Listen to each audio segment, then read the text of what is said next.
Ladies and gentlemen, boys and girls, survivors of all ages, welcome to the MCPS Majors Season 6 Grand Finals. Today is day 3 out of 3 final days. 6 more matches remain for us to crown the champion of Season 6 and also to find out exactly who represents MCPS at the Free Fire World Series 2023. We are your casters for the day, and as usual, I am joined by the one and only Neptune, the gentleman Garcia. Neptune, how are you feeling today, buddy?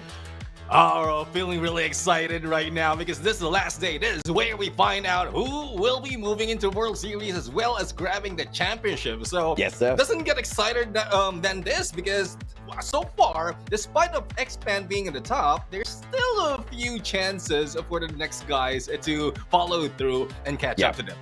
Absolutely, man. I mean, we've seen massive days coming through from Expand. We've seen yesterday the rise of a team like Geek Fam that, a team that we didn't really expect a lot from at all. Being that number 2 team of day 2 is actually huge. That shows us the quality at MCPS Majors Season 6 is just one that we have never seen before. Too many teams stand a good chance, and this is absolutely what I love, right? We changed the tournament format around this time around. We had only 4 days of play in total for the group stage, but we've got 3 days for the grand finals. Now, even though we had more days for the group stage, each day, each team only was allowed to play 4 games. But in the 3 days of finals, they've got 6 games per day, which means they play an overall more number of matches as opposed to the group stages. So this does give them some room to, make those unforced errors. But some teams have just been making way too many of those. And some others have been making great use of the number of matches we have here at the grand finals, Neptune.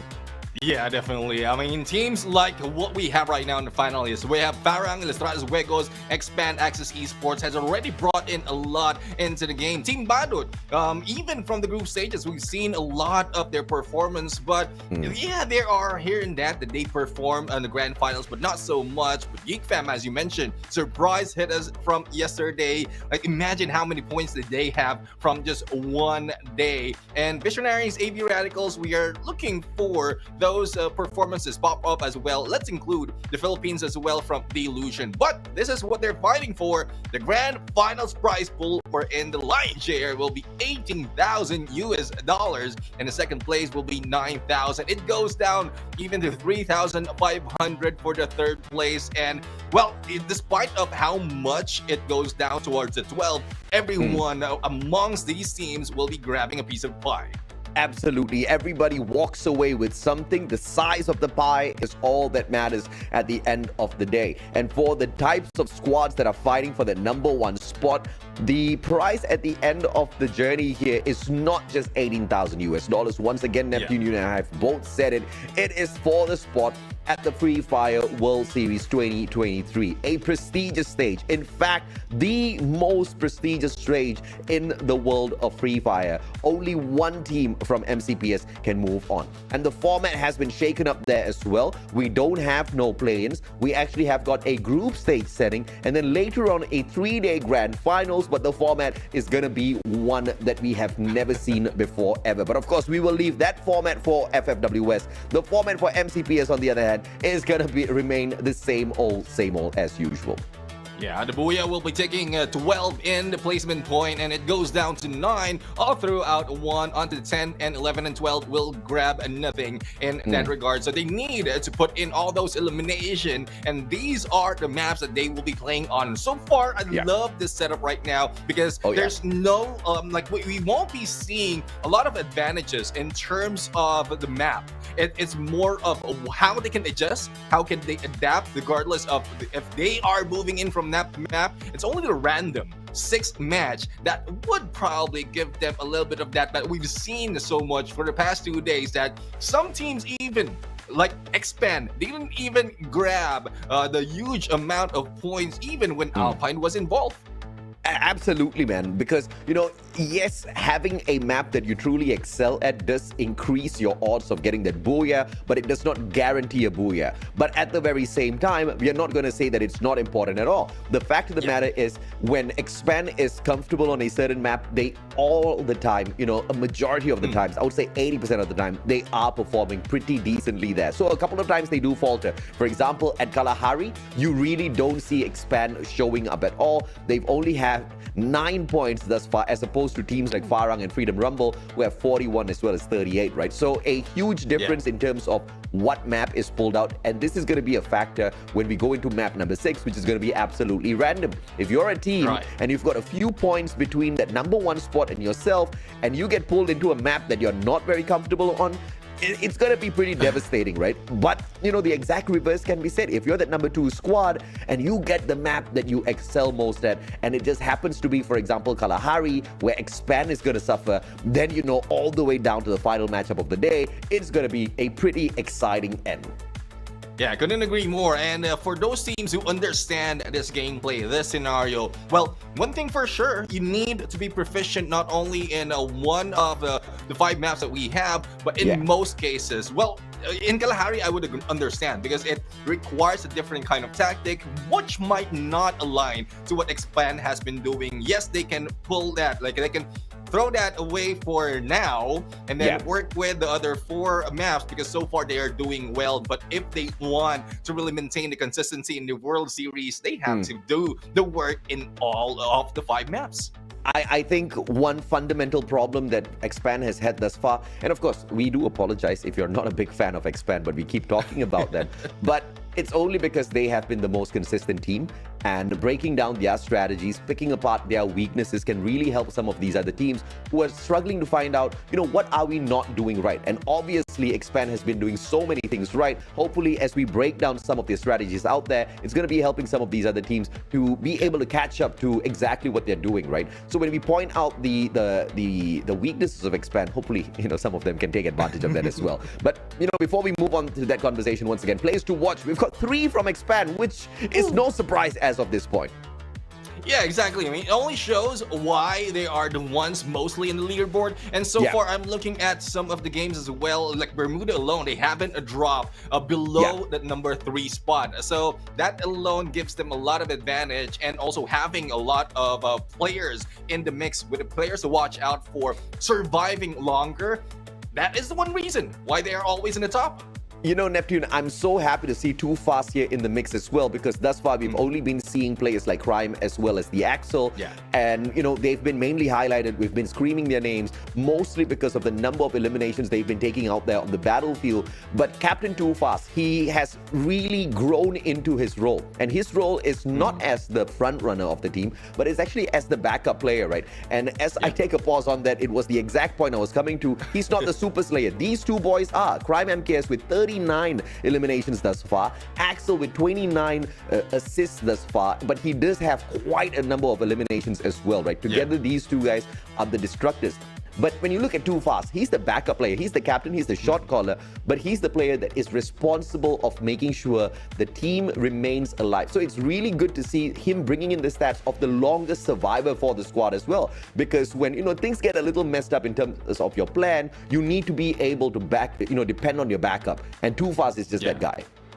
Yeah, and also if you're the one you're like calling the shots, it's good that you're in the battlefield. You can feel, you can see, you can even smell what is happening in that game, compared to being an observer just looking over the team because you have been taken out first. But as we look into some of the statistics for the other players, this is where yesterday game came in. Kent has put their name, not just his name, but the whole squad's name into everyone's crosshairs because of the numbers that they have put in, averaging to 2 eliminations per match, and also the damage of 1,200, and with the accuracy 32%. That is a lot coming from not every player can perform this match in terms of accuracy.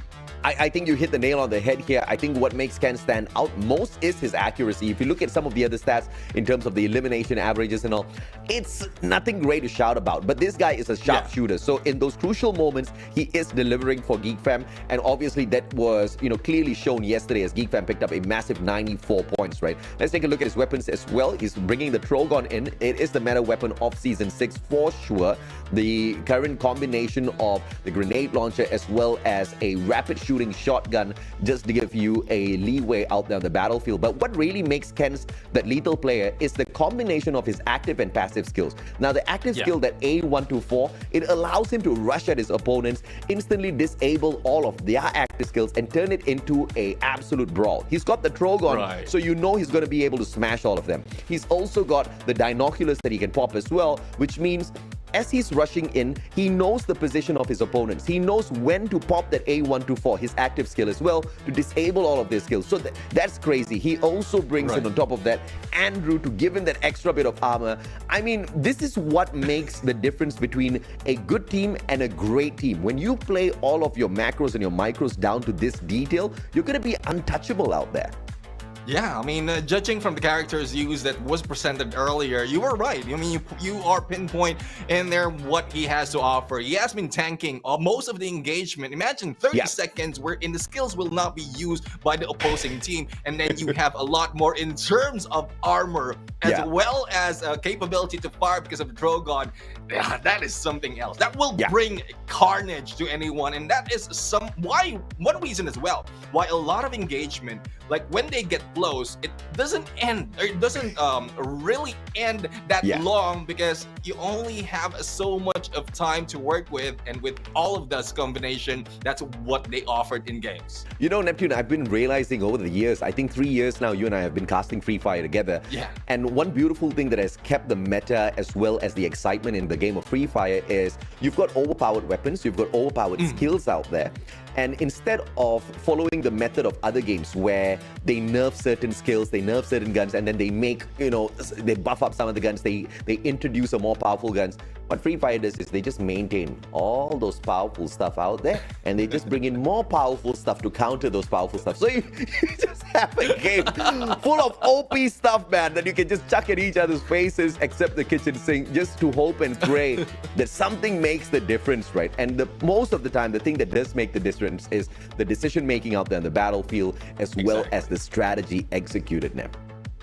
Yeah, and well, it all also boils down on how they use all of that in combination, because from what we told already, it's been a lot. And as you can see, even Crime MKS, he have beaten Ken's right here in terms of statistics. And this is not just Crime MKS like popping off compared to the rest of the team. We already told them, or everyone out here, that it's top 3 coming from Expand. So it's just a glimpse of what Expand really has to offer. But going back to the point wherein OP skills, OP weapons are in there, you still need to set it up beforehand. You still need to understand what it has to offer, and understand as well what are the counters to those skills, because you cannot just put in everything and then later on you will be countered by some other skills. I absolutely agree with you, man. I mean, before we of course continue the conversation, let's take a look and see what Lucky says from Team Barut. We don't lose, we either win or we learn. Well said, my friend. Well, absolutely well said. It was a conversation I was actually having with my fiance earlier today. We were kind of comparing what's the difference between me and a really good friend that I no longer keep in touch with. We went through the exact same difficulties, but now he's in a situation in life where he can't cope. He feels like he's depressed most of the time because he went through some rough situations in life, right? And he kind of got stuck in those situations. I, on the other hand, just kept saying that I'm learning from all of these situations, man. Every single challenge I encountered, I just told myself, if I overcome this challenge, I'm going to be a richer person tomorrow. I've always got to richer in that way. Richer in experience as well as money, Sometimes you just got to make the best of what you get. If life throws you lemons, you sell lemonade. You make money out of that. Exactly. I mean, those are the things that really some people doesn't really understand. They focus more, suffer more in what they've experienced in the past instead of thinking what they learned out of it. And I love how Lucky put in there, and hopefully fans out there watching will be able to learn not only the gameplay, but also the mindset of these players and the casters as well. You know, we were talking about the comparison earlier between Kens as well as Crime MKS. So bringing the conversation back to that as well. You know, the biggest difference, and this was even before we looked at Crime's stats, I did say that Kens, what makes him stand out is his accuracy. You can see the rate of headshot on Kens earlier was way better than Crime, but every other stat on the side of Crime has been a little bit better. Not so much better. So we need to see what is the more effective skill out there, right? Yes, you're getting accurate shots. Yes, you're going to get all of those headshots as well, but those knocks are not converting into eliminations because Crime clearly has got a better rate of elimination as well as average as opposed to Ken's because he's just a better all-rounded player. And I guess that's the main reason why you and I are both betting on Expand for the first matchup in here today. Definitely. I mean, we were talking about predictions based on performance and predictions based on confidence. And this, like Expand prediction, this is based on both. Because apart from their performance, we are confident that they'll be able to bring it in. Because as mentioned earlier, they haven't dropped below top 3 in all of the maps all of the matches in Bermuda from the grand finals. Yeah, absolutely. I mean, yesterday was a not so powerful day, but they were the third best team, right? On day one, they were the best team. So as long as they bring back a similar concoction of what they could do in day number 1, as well as day number 2, bring us some decent enough rounds, it should be enough to win out MCPS as well as to go to Free Fire World Series, make a little bit of noise there. But we are not looking for a little bit of noise. A child can make a lot of noise, right? What we want to see is absolute pure confidence and, you know, just perfect execution of strategy to show that, I don't care whether it's Expand or any team out there, to show that they're not going to be able to dominate just MCPS, but they've got the kind of quality to take this all the way, to represent MCPS in a big way at the Free Fire World Series later on this year. Exactly, and that's what everyone is looking forward to. Everyone from MCPS wants a team that can really bring it all to the end and bring home the champions to our region. But before we head there, we are going to start it off in our first match. It is now coming from the north towards the southwest, and one I'm worried about is those dropping in onto the east side because it's a little bit far. Bermuda has offered this so much of compound, but we've seen a lot of teams still hot dropping. So I guess this is some of the failure of other teams, especially for those who are not performing yesterday, and hopefully they have learned a lot from that and change their drop spots. Ilustrados Juegos, as usual, going to be hunting down that blue circle. AB Radicals choosing to commit for this as well. And I truly understand where AB Radicals is coming from. Whenever they've not gone for the blue circle drop, they have been punished. But the problem here is the better Filipino side this time round just happens to be from Ilustrados Juegos. This has been a rivalry that has been brewing for the past 2 to 3 years, Neptune, that just hasn't found an end, and I don't think it ever will. Yeah, well, the thing is they need to really show who amongst these teams will be on top, because the challenge right now, even right here in day number 3, back then, or I guess it's day number 1, they half of the game or half of the day they back off a little bit, but this time around, this is where they show up that if they are the kings of the blue zone, now it's up to Ilustrados Juegos to prove it otherwise. We are seeing engagement and damage from all over the place, but not so much elimination just yet, and this is where early engagement has been brought in because of the blue, because of how much utilities you can grab out of these areas. And you know, I think overall Ilustrados is a team that I really love, and I've loved the players for many, many years now in terms of the tenacity they bring into the world of MCPS as well as Free Fire. But the one thing I hate about Ilustrados is they don't think their strategy is true. You know, they're thinking, here's where the big money is. We hit the blue circle. There's a 90% chance we are going to find AB Radicals. And they've gone in here for the hot drops towards the blue circle multiple times now. But the number of times they have actually walked out of the blue circle and then gone on to win the match as well has been very, very few, right? I mean, there have been some massive rounds where they have made it work, but there have been many rounds where they didn't make it work as well. And that's just not the kind of statistics that gets you that number 1 spot at the end of the day. Exactly. And even if they win the gameplay, if they win the initial battle, it's how you survive afterwards. Because Yeah. at some point it ends quite or like quite long, where in other teams is already caught off when you are fighting off, and third partying usually is one of the tactics. But let's see Uh-oh. if anyone will be third partying and saving Red Face from his demise and tactic Oh, demise. nice. There goes the jump. Red Face managed to go for the backstab, but for how long? He has been brought down, and he has knocked down. Is this it? Is this the end of tactical insects? No, not yet. Nope, there is still two speeds speeding away from this gunfight. Unfortunately, he's only got the second gear to kick it into. This is a very slow vehicle. Can't run away Two fast. Just a two-stroke engine here at this point of time. Ilustrados Juegos, on the other hand, have managed to win their initial battle out, and they're looking for the finisher onto AB Radicals. But that's not going to be possible because earlier we did see Ritus dropping far outside of the blue circle. So there will be a survival game. Oh, no. I think they've circled in the final player as well. Ritus got caught. Who caught Ritus?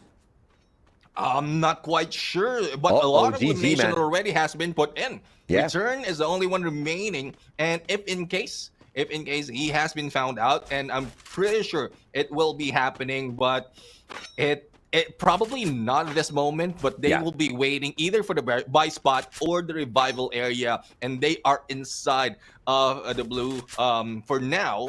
I think they have a few moments to stay in here, and later on, like it's just a fight return. Yeah. Who will need to be praying so much that they get away here and have a chance to revive his teammates. Yeah, the same reason why I'm upset with Ilustrados, I'm upset with AB Radicals as well. Because they, just like Ilustrados, have gone into this heated battle in the blue circle multiple times now, from the group stages into the grand finals. Clearly, it's not working. Maybe you want to change your strategy, you know? Like, you don't tell me you've given up already. But great shot here from Chessmen from afar, too fast. No glue walls to protect the captain just yet, but Axel shows up. Great stuff. Toby circles around. A couple of tags from the back. Too fast does get taken out of the equation. Great stuff from Chessmen. And Visionaries trying to close them in ego. Will get sprayed down. No, actually, he gets the spray down onto Cobra and expand out in the 12th spot. Well, a little bit of an unexpected turn of events here, Neptune. Yeah, I mean, this is a chance for the other teams to really move up if they survive. And we're talking about Farang as well as Ilustrados Juegos, including Geek Fam, who will need to put in more into this battle. But again, it will depend on how will they end up all the engagement that they have. Because if in case they have that opportunity, Expand is already down. Yeah, pretty much points will not be moving. Closing the gap is one thing. Getting a lot of points will be another. So we'll have to see. I mean, if Farang pulls off a massive round in this one, or Geek Fam gets that job done, Geek Fam obviously needs 2 games of massive rounds, and Farang just needs 1 to pretty much put them in a winnable, a strikeable distance against Expand, right? So this is a fantastic opportunity. This one loss, early departure from Expand, opens up the grand finals. Obviously, neither one of us is super confident to say, okay, we're going to name this one team guaranteed they're going to go to the Free Fire World Series, right? Anything can happen. I mean, once again, bringing back the example of yesterday, if Geek Fam can outperform everybody else in that second spot, I think, you know, many teams have a chance. Even Freedom Rumble in group stages, they didn't make so much of noise, but they're such a different team in the finals. Yeah, exactly. We've seen them go against engagement, and I guess it's not a sloppy gameplay. Yeah. They know how to position themselves, probably based on experience as well in the league stage. And once that happened, they understand how to make it work. So hopefully that is like adjustments can be done by all the team, making it more interesting towards the end, because we're talking about 6 matches right here. Yeah. And as you mentioned, Parang needs 2 good games to be able to overtake Expand, but we can't expect that Expand will be dropping 2 matches as well, apart from this one, or 1 match apart from this one. So there's a lot of hoping, and as well as coordinating on how others will fail, plus your success. And I think this actually brings me back to a conversation I wanted to have with you. You know, every time Expand wins a match, they pick up a card and they say Mother Sprayers. You know, so and I do agree. Obviously, Ein Sprayers have been able to carry the boys for quite a bit. They put in their own hard work as well. My question is, are the boys spraying for themselves? You know, 'cause Oh. if you're constantly depending on mama to pray for you, you know, and yeah, you put in the hard work, you're gonna be able to go the distance. But if you start praying as well, hey, maybe we're gonna see some miracles out here as well, right? Because the confidence factor comes in. But Chessman, last player, and as quickly they snuffed out the team of Expand Visionaries, bite the dust as well. Hence why we said, just because you win a game, just because you lose a match, it doesn't determine the grand final stats at all, Neptune. Exactly. And also going back to the point, Freedom Rumble right there, I love how they position themselves. Is hanging back from the outside of the compound just to make sure that they have good coverage. And the 3 was left to go and take down Visionary. So we're now down to 10 teams remaining, but we are seeing that the next stage of Circle is a little bit too far from some of the teams. And Axis right now is one of those who are outside. The battle is still continuing against Gorilla X, and they might be seeing Team Battle in a while, but they need to focus on their position. And this is one thing that they have lost from the previous season. Initially, they start off getting position before going for an engagement, but this is a different Axis overall. AV Radical still surviving with Return, and Return is trying to return his 3 departed team members back into this matchup at Bermuda. Let's see if or not he's going to get that Dynamo. Great blue wall. Blocks away the damage, but Exact on standby. M82B gets the strike from the back, and they will pick up the 4th elimination point from this lobby. The rest of Gorilla X trying to back away as much as possible, using the terrain to their advantage. Just that elevation and slope playing against the team of Axis Esports, and Return does succeed in returning the 3 players for AV Radicals. But again, we're hoping for the best for AV Radicals because there's so many instances that this happened, and most of the time, even after being revived, they fail to loot up and equip themselves for the battle. So before we go there, we're looking at Axis Esports right now, still gunning and waiting for Gorilla X. Let's see if the guerrilla tactics will work this time. A little bit too far at the flank that they're taking, but I guess they have a lot of cover to take as well. And Team Badut is the distraction that Gorilla X needed at this moment. Luffy down. Gorilla X will be able to pick up their first point off the lobby. But it's a very uncomfortable position, dude, because getting down from here is going to hurt a little bit. So I hope Gorilla X knows what they're doing, especially Dynamo, obviously playing the game of survival. Team Badut right below him. And it looks like the whole of Gorilla X is up on top, or are they behind him? No, okay, they're not on top. So Dynamo is probably going to be the sacrificial lamb here. Yeah, I mean, well, he can buy a lot of time and wait for the rest of the team to invest. Dude, Dynamo got the circle, man. He doesn't need to move. What? Well, he's in a good spot. He can headshot a lot of teams. Hopefully, he have that weaponry, and it depends on the other team's rotation as well. As you can see, they are heading quick rotation around this next stage. They might be seeing the Illusion Lay as well as Soraya might be in trouble later on, adding a few more to the 1 point that they already have. Great recovery by AV Radicals. They are back in a full squad formation and looting up Hangar at this point of time. So a huge compound for them to kind of roam around, pick up all of their loot, but clearly not much of it available in this matchup, as Hangar had already been looted up by a couple of other squads earlier on. Geekfam did pass by Clock Tower as well. I believe Freedom Rumble did make a long rotation around. So overall, they are going to struggle a tad bit. We'll need to catch up with AV Radicals. They need to keep their heads down and stay away from as many gunfights as possible until that final circle. But the question is going to be, how probable are you going to, and just drop on into that final circle without meeting a single team? It's going to be a little difficult, unless, of course, luck is on their side. Yeah, I mean, we're not talking about Lucky from Team Badut. It is not Luck. That one. Luck, Lady Luck on their side. But again, Farang, I believe they've done that tactics in some of the games they played in grand finals, like staying low until mid-game to until the end, not even making a few points until stage 5. But the battle is now happening right now. Team Badut going against Tactical Index, and on the other side, Illustrados Wegos fighting the team of Team Badut. So we'll have to see. We have a tactical index with only two speeds right now. Oh, not too speedy at that point, and Team Badut has the advantage in this game. How do you not take advantage of that tactical index? You literally have Illustrados helping you out from the opposite side. Illustrados have stolen away 2 points. Tactical index still lose that one player. Luffy hanging on for his dear life. Now, this is going to be a blessing because Team Badut are going in for that full-on engagement against Illustrados Juegos. Luffy will have a lifeline here. Yep, and the clusters will be thrown by McRory. Let's see if the lifeline will help them, or probably Luffy might not be that smart and backstab Illustrados Juegos. Team Badut eliminated, and it is also with inclusion of Axis Esports in the mix. Okay, Illustrados now just need to rotate, find that circle for themselves because they literally chased opponents straight towards the compound of Axis Esports. So Team Badut almost got Illustrados in a very sticky situation here. Good disengage from the Filipinos. They back away from that engagement and they look for a proper defensive spot for themselves. But the Illusion, on the other hand, very busy with Gorilla X, and from the back, it's going to be Farang that's dropping by to say hello.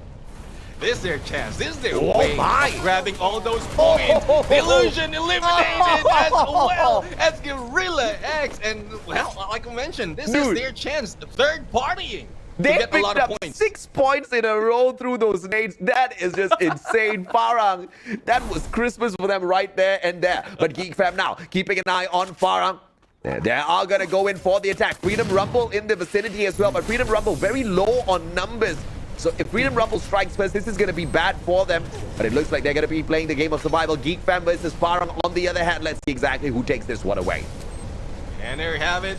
We have names being thrown all over, and as well as a blue wall mailer. Let's see if anyone will be able to survive the hit onto Yasta by Spade. And more is coming in. They don't have to get close. They will be able to put them down, or most players from a Geek Fam just with a name. Oh, this is just way too good of a shutdown. Here comes Farang, 10 eliminations already, gearing up for the Booyah for themselves. But Illustrados Juegos still alive and kicking. AV Radicals, the undying AV Radicals, back in action as well. They've got the loot, and miraculously they've avoided all engagements, which means they are in a good position to take a 4v4 gunfight now. Freedom Rumble plays that game of survival, didn't attack Geek Fam, but now in the compound of AV, which means extra 2 points, all potential for Freedom Rumble, ruining AV's chances here by taking away their resources.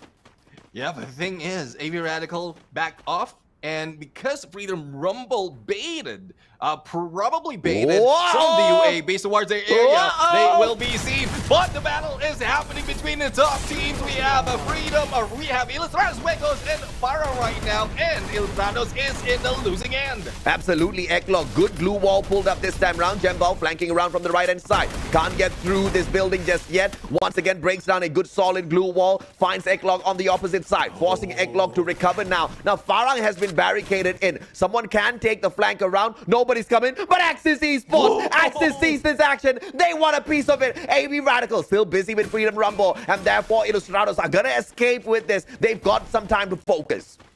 The thing is, Illustrados Juegos is inside. If in case those blue walls will be opened up, will expire, they will be thrown a lot, not just from Farang, also from Axis Esports. But AV Radicals right now, they are also engaging into the battle. Might be seeing Jembal and Jespu on the other side. Freedom Rumble needs to be silent for them to survive a little bit longer. But the battle between the 5 team continue. It is such a small circle life right now. This is a problem for Illustrados because they've erected so many glue walls right in front of them. They need to break down those glue walls in the next 8 seconds because the circle is about to move again, and Illustrados will lose way too much of HP trying to fight against the blue. Farang is expecting exactly that. Those glue walls get taken down. Illustrados need to be careful because the grenade can be tossed in. Jembal rushes on in, finds Eklog, no Punisher. Jembal backs away, but he's the final player. Illustrados, circle's moving away as well. McRory goes down. Axis finally wakes up, and they take away all the points. Shanks holding on for his dear life, puts the end to Farang. Illustrados, they have got 2 more players.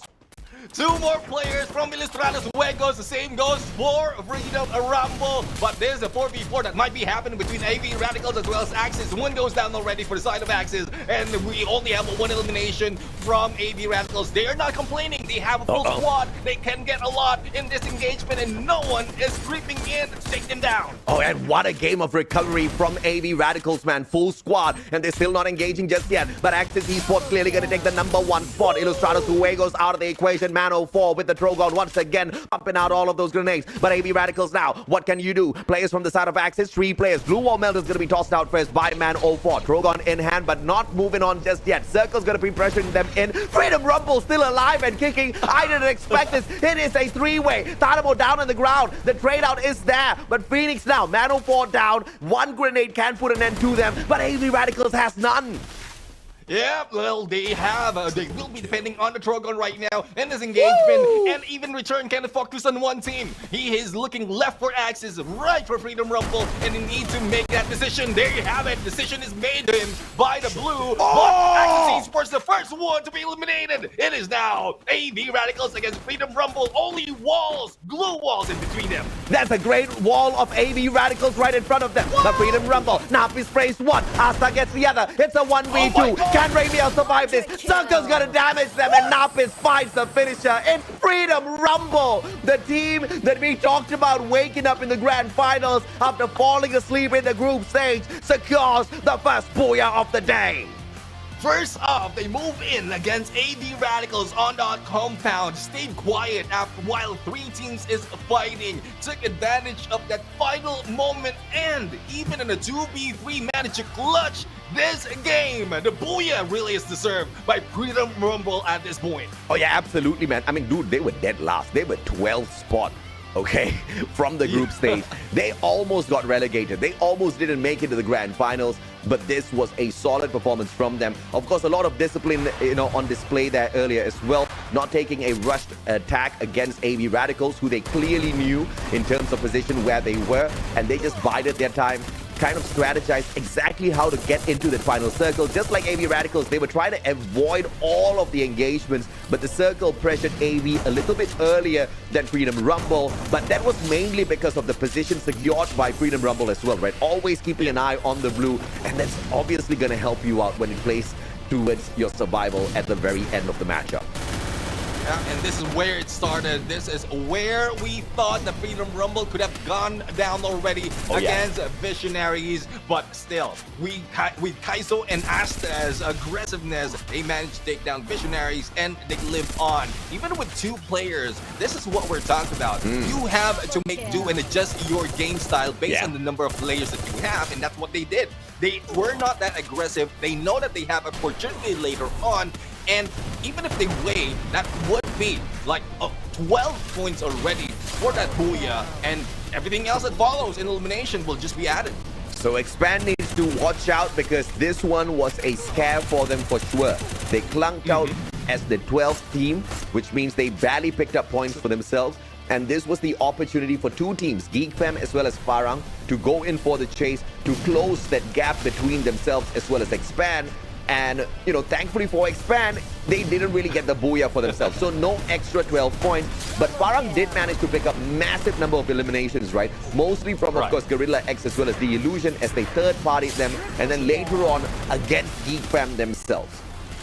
Yeah, and well, that is one thing that we were talking about earlier. Yeah. It's not only your performance that you're banking on, as well as the performance of the other teams. And that's one reason why we ask all of the teams to give out all their best just from the first day of the grand finals, because it's very difficult if you are basing it as well as depending on how bad other teams will be playing, and then that's where you just need to catch up. So it's difficult to make adjustment because of that, and luck is literally one thing that will be involved in that kind of mindset. Yeah. And that this recap here clearly indicates the mistake made by Farang. instead of playing to their own advantage, instead of, in Malaysia, we've got a saying, jaga tepi kain orang lain. That means, watching someone else's skirt instead of looking at yourself, right? And they could have just played their own position because obviously the circle was going to move again. The circle was going to pressure Ilustrados. Yes, you can't really put yourself in a disadvantageous position by, showing your backs to your enemies. But the problem here is, it's not like, in front of you, it was just a clear battlefield and that was the only team to worry about. They paid too much of attention to the team of Ilustrados. They didn't set up a good defensive base for them. Mistake number one is Jembal went in there for the rush without a secured elimination, and he himself got kind of shot down. But the moment he went in for the rush, the team that they weren't keeping an eye on, Axis Esports, took advantage. They knocked Spade, and immediately the backup for Jembal was not available. The plan was good. The execution was unfortunate because of a third-party situation, right? And that was what they were supposed to secure in the first place. No good defensive position. They got greedy for 3 extra points. Unfortunately punished for that as well. Yeah, probably it's pressure as well as panic, because we mentioned earlier, by the time they grab those eliminations, there's only a few teams remaining. And they want to get all elimination, if not most of the elimination, plus the booyah. And probably that's so much ahead of time that they are planning that. They only need to go step by step, and that's where they miss the step. That's where they skip a beat in terms of that tactic. And, Expand at this point of time is thanking God because Freedom Rumble picked up the booyah. Freedom Rumble, had a decent number of eliminations towards that final circle as well. And a lot of points were actually being shared between teams like Geek Fam as well as Farang and Ilustrados Juegos.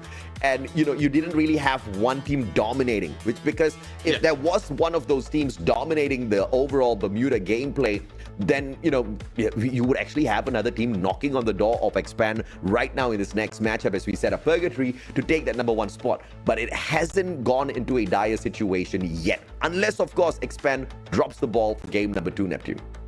Yeah, I mean, it's them asking for Expand a lot, because I'm pretty sure with that one loss already early into the game, they will be a little bit cautious and tactical this time around. They will not be rushing so much so that it doesn't happen again. Again, you don't want to be in a nervous position wherein other teams are catching up on you, and the same goes for the other team. Like, one team is already taking a huge leap ahead of you. So I know it's pretty much.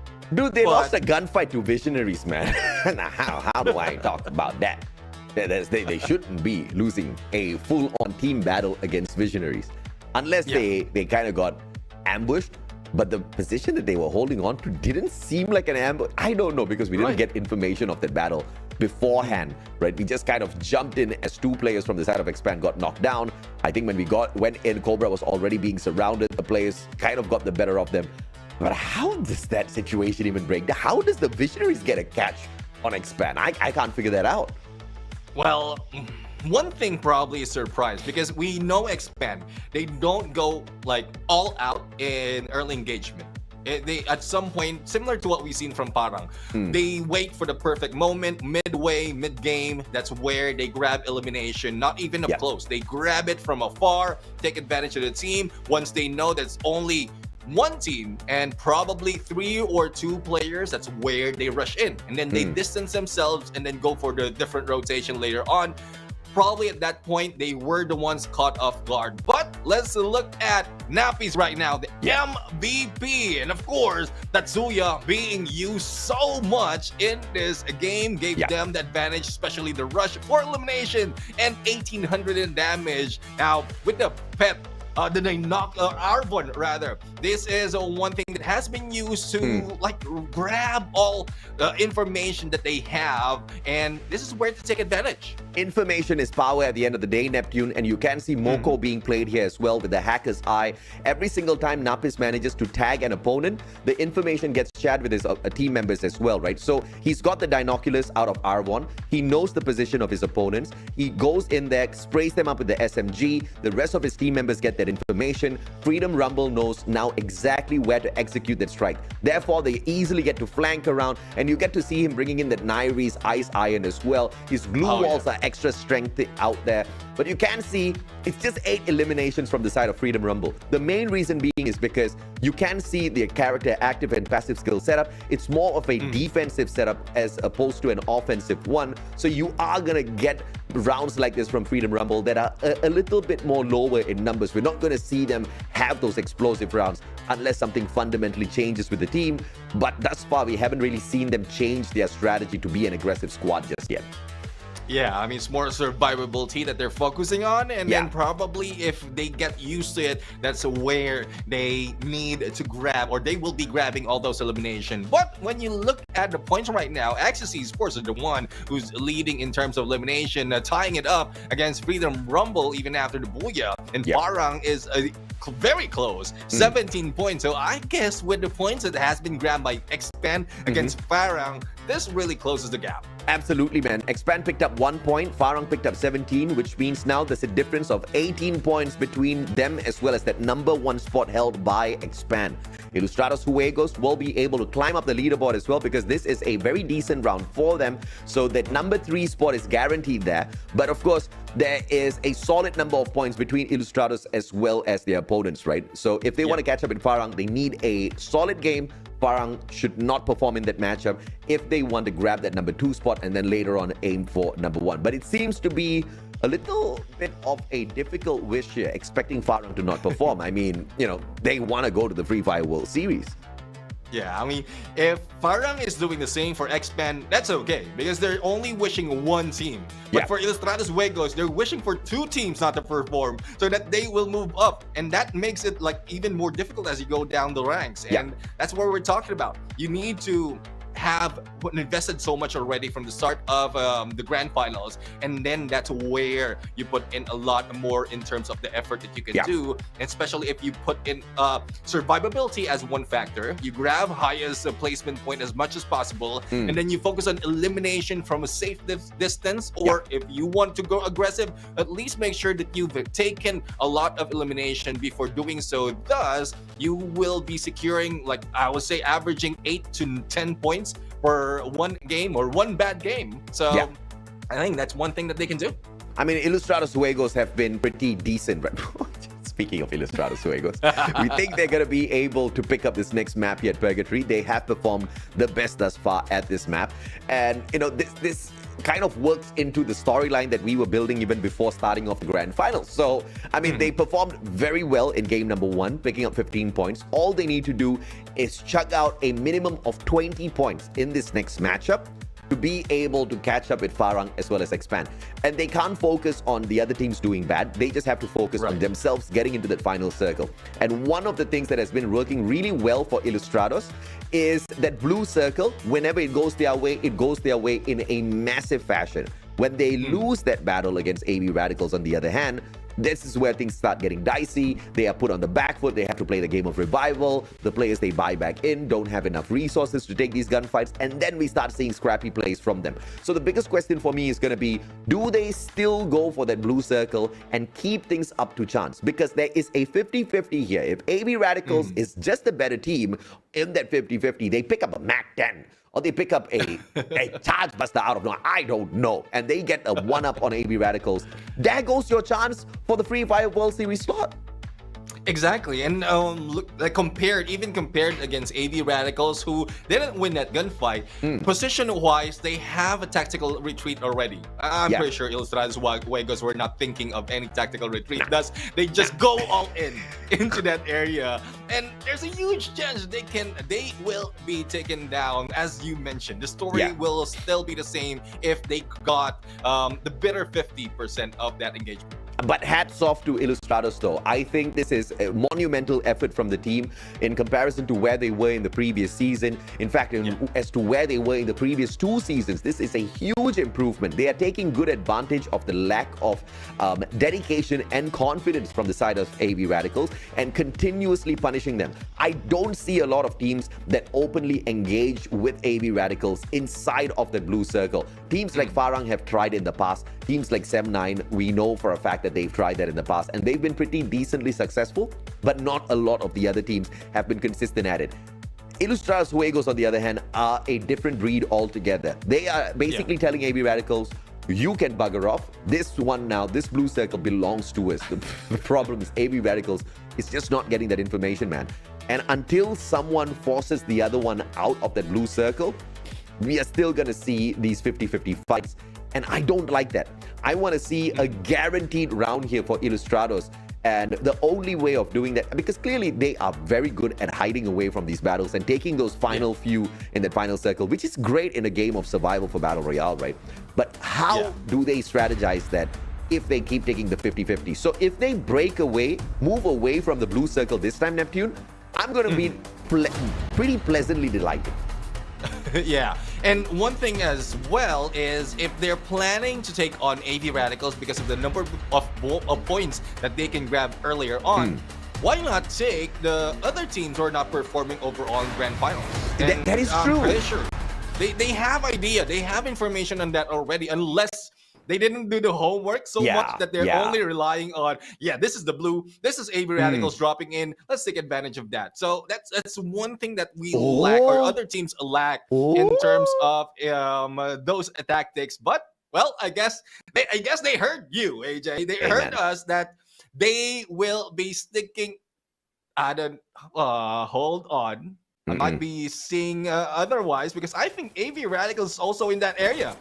So the catch-up, the chase is still happening. No, not exactly, because Axis Esports takes the hot drop onto AV Radicals here. So this time round, Axis is going to be doing the dirty work, which means Ilustrados Juegos, they don't need to waste their initial first few moments, right? Return, opportunity to survive, AUG in hand. This is a really good gun. Nano 4, on the other hand, doesn't have an opportunity, and the better gun does win out that bout. Exacto, 13 HP! 13 HP!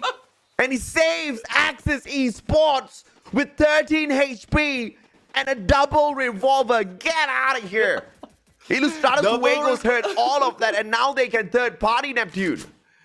Double revolver versus AUG with only 13. It takes guts to pull that off, and accuracy as well. But again, at some point, AU Radicals is not getting the best of luck in this gameplay. This time around, not even one surviving that battle. And I would agree, Ilustrados Juegos heard that. They saw that, and they might be the ones gunning Axis Esports later on. But the battle is still continuing. Tactical Insects right now trying to survive 1v2 situation, and finally 2 speeds will be taken down by Lucky. To take a gunfight on with a double revolver in hand and 13 HP, you have to either be very stupid or very lucky. He was stupidly lucky, okay? And he walked away with that, and he picked up the 2 team members as well. And because of him taking a risk that I would never be in favor of, the team stays alive. And those are the kinds of moments that really makes you a champ, really makes you a legend. So good on him, good on Axis Esports. They still have a good shot at making it into the top 3 if they can find that final circle. But the Illusion, on the other hand, meeting the team of GeekFam halfway through. Ken's being tagged up. And how the hell did Hay get that spray? Hey, right there. How? Just waiting, anticipating on the jump. And they managed to get that elimination. Neptune. But we're still looking at 3 from GeekFam. Yeah. The guy was spraying one fella. He tagged that guy. Someone came flying out of the window, and he got a lucky headshot. What kind of second game are we watching here? I mean, probably with the name itself, we know that it has been so much that a name can bring in to the battlefield. But the Illusions is, I don't know. They might have just been all fired up at this point. They are probably really fired up. They just want to show that they have so much fight in them despite of their position in the leaderboard. We are seeing many lucky shots out here today, okay? Yes, these players are very skillful, but sometimes that you need some solid luck on your side to win out some fantastic gunfights. And speaking of luck, Expand not depending on any of that. They take a safe drop into Brasilia. This has been their home for a while now at Purgatory. And This is one of those strategies where I really want Expand to start thinking about, because most of the times when they have taken a mid-map drop, the amount of traveling hasn't been a lot. And most of the times they do walk out pretty victorious, because not a majority of the teams, they take the perimeter drop around the map and they work their way in towards the circle center a little bit later on in the game, right? With the lack of rotation around, it really gives you that safe space just to focus on your own defensive position as well as loots. Yeah, exactly. I mean, it's also a matter for you to be prepared later on, because since you're not doing rotation, you're not like even spotting, or you're not being spotted by the other teams. You're not wasting all those resources. You're prepared if someone unfortunately will be going towards that area that you've been staying for long. But it also risks you not to get all those elimination points, but pretty much like if that is the case, halfway through, that's when you can move. So you're still safe and you're grabbing all the placement points earlier on, investment on the resources, and you're just ready for the battle. Let's see exactly what the Illusion will be able to do a little bit later on as we spot out Team Farang. It seems like nobody else is around Marble Works, and therefore they get to loot up and purchase some of these level 3 vests as well as helmets, so that they can put up a stronger fight a little bit later on. They are looking for that booyah that was denied earlier at Bermuda. They got pretty close, Neptune. Yeah, I mean, close is good. They did have a good number of points out there. We cannot deny that. But I'm pretty sure like the booyah is something that can add a little bit more, despite of how much effort that they put in on the elimination. It couldn't go up so much because halfway through, that's the only time they grab the first elimination point. So, well, let's see if that is one thing that they can play through this time around. But Geek Fam going and chasing Tactical Infects. Red Face finally being taken down. But the thing is, Red Face, he wasn't even able to revive at least one of their teammates. So unfortunate for the team. Unfortunate indeed. Tactical Infects out of the equation. And I mean, even if we look at the overall grand scheme of things, with 71 points in the 10th position, Tactical Infects doesn't really have a good shot at playing for top 3, playing for the bulk load of the prize pool here at the final day. You can never say, man. Once again, I'm just going to bring Geek Fam back into the spotlight here. They picked up more than 90 points yesterday, okay? And this was the same team that barely showed up at the group stages. Well, the thing is, I would say for the gameplay that we've seen, especially earlier, they're growing a little bit aggressive. Yeah. Aggressive in a sense that they are boldly battling some of the teams head on, and that only requires them to put in a few minor adjustment in terms of tactics, and then they can play pretty much or similar to what we've seen from Ilustrados Juegos. Not yet to the side of Expand though, because it takes a lot to be like Expand, to maintain that consistency. But Ilustrados Juegos has put in a lot of aggressiveness plus a little bit of tactic to their side, thus their position. Great Tatsuya boost, and that saves Kenshin's life. But here comes Kens, the backstab. And Kenshin can't get away from the illusion. This is not an illusion. They're going up against a very serious form of Geek Fam. And Soraya and Raz will be able to back away as the circle chases everybody in. Geek Fam will continue the journey towards this next circle.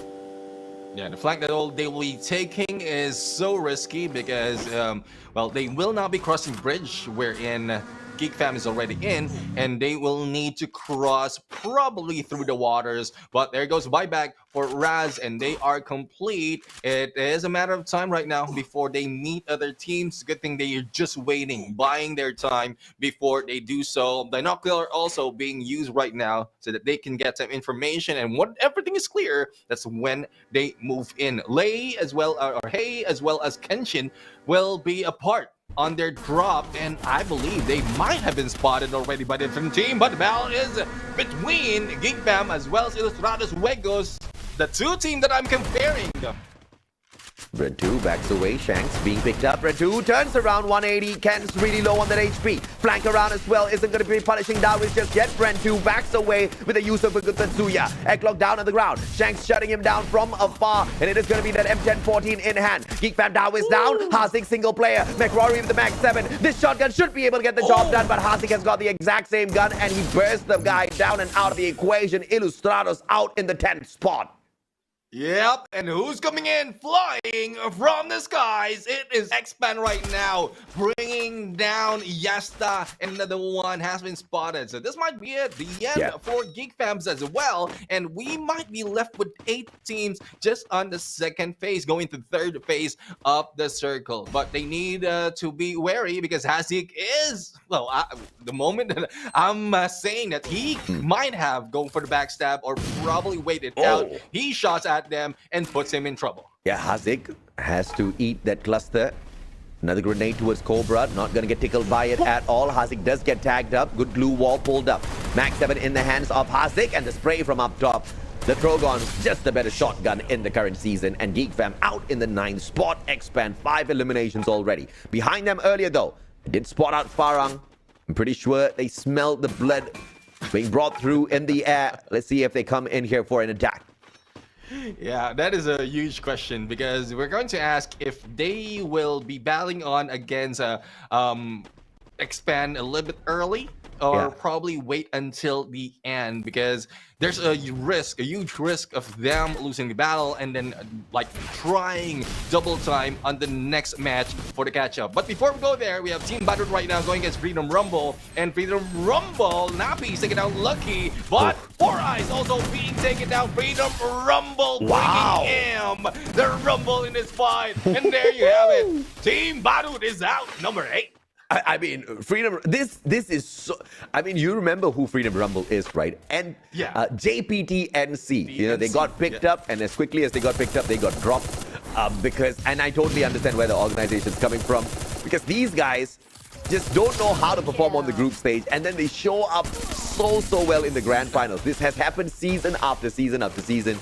Unfortunately, just a lack of consistency to carry them through to really give, you know, anybody much confidence in them. But let's see if or not they can keep this consistency up finally. It's a good start for Freedom Rumble here at the grand finals day 3.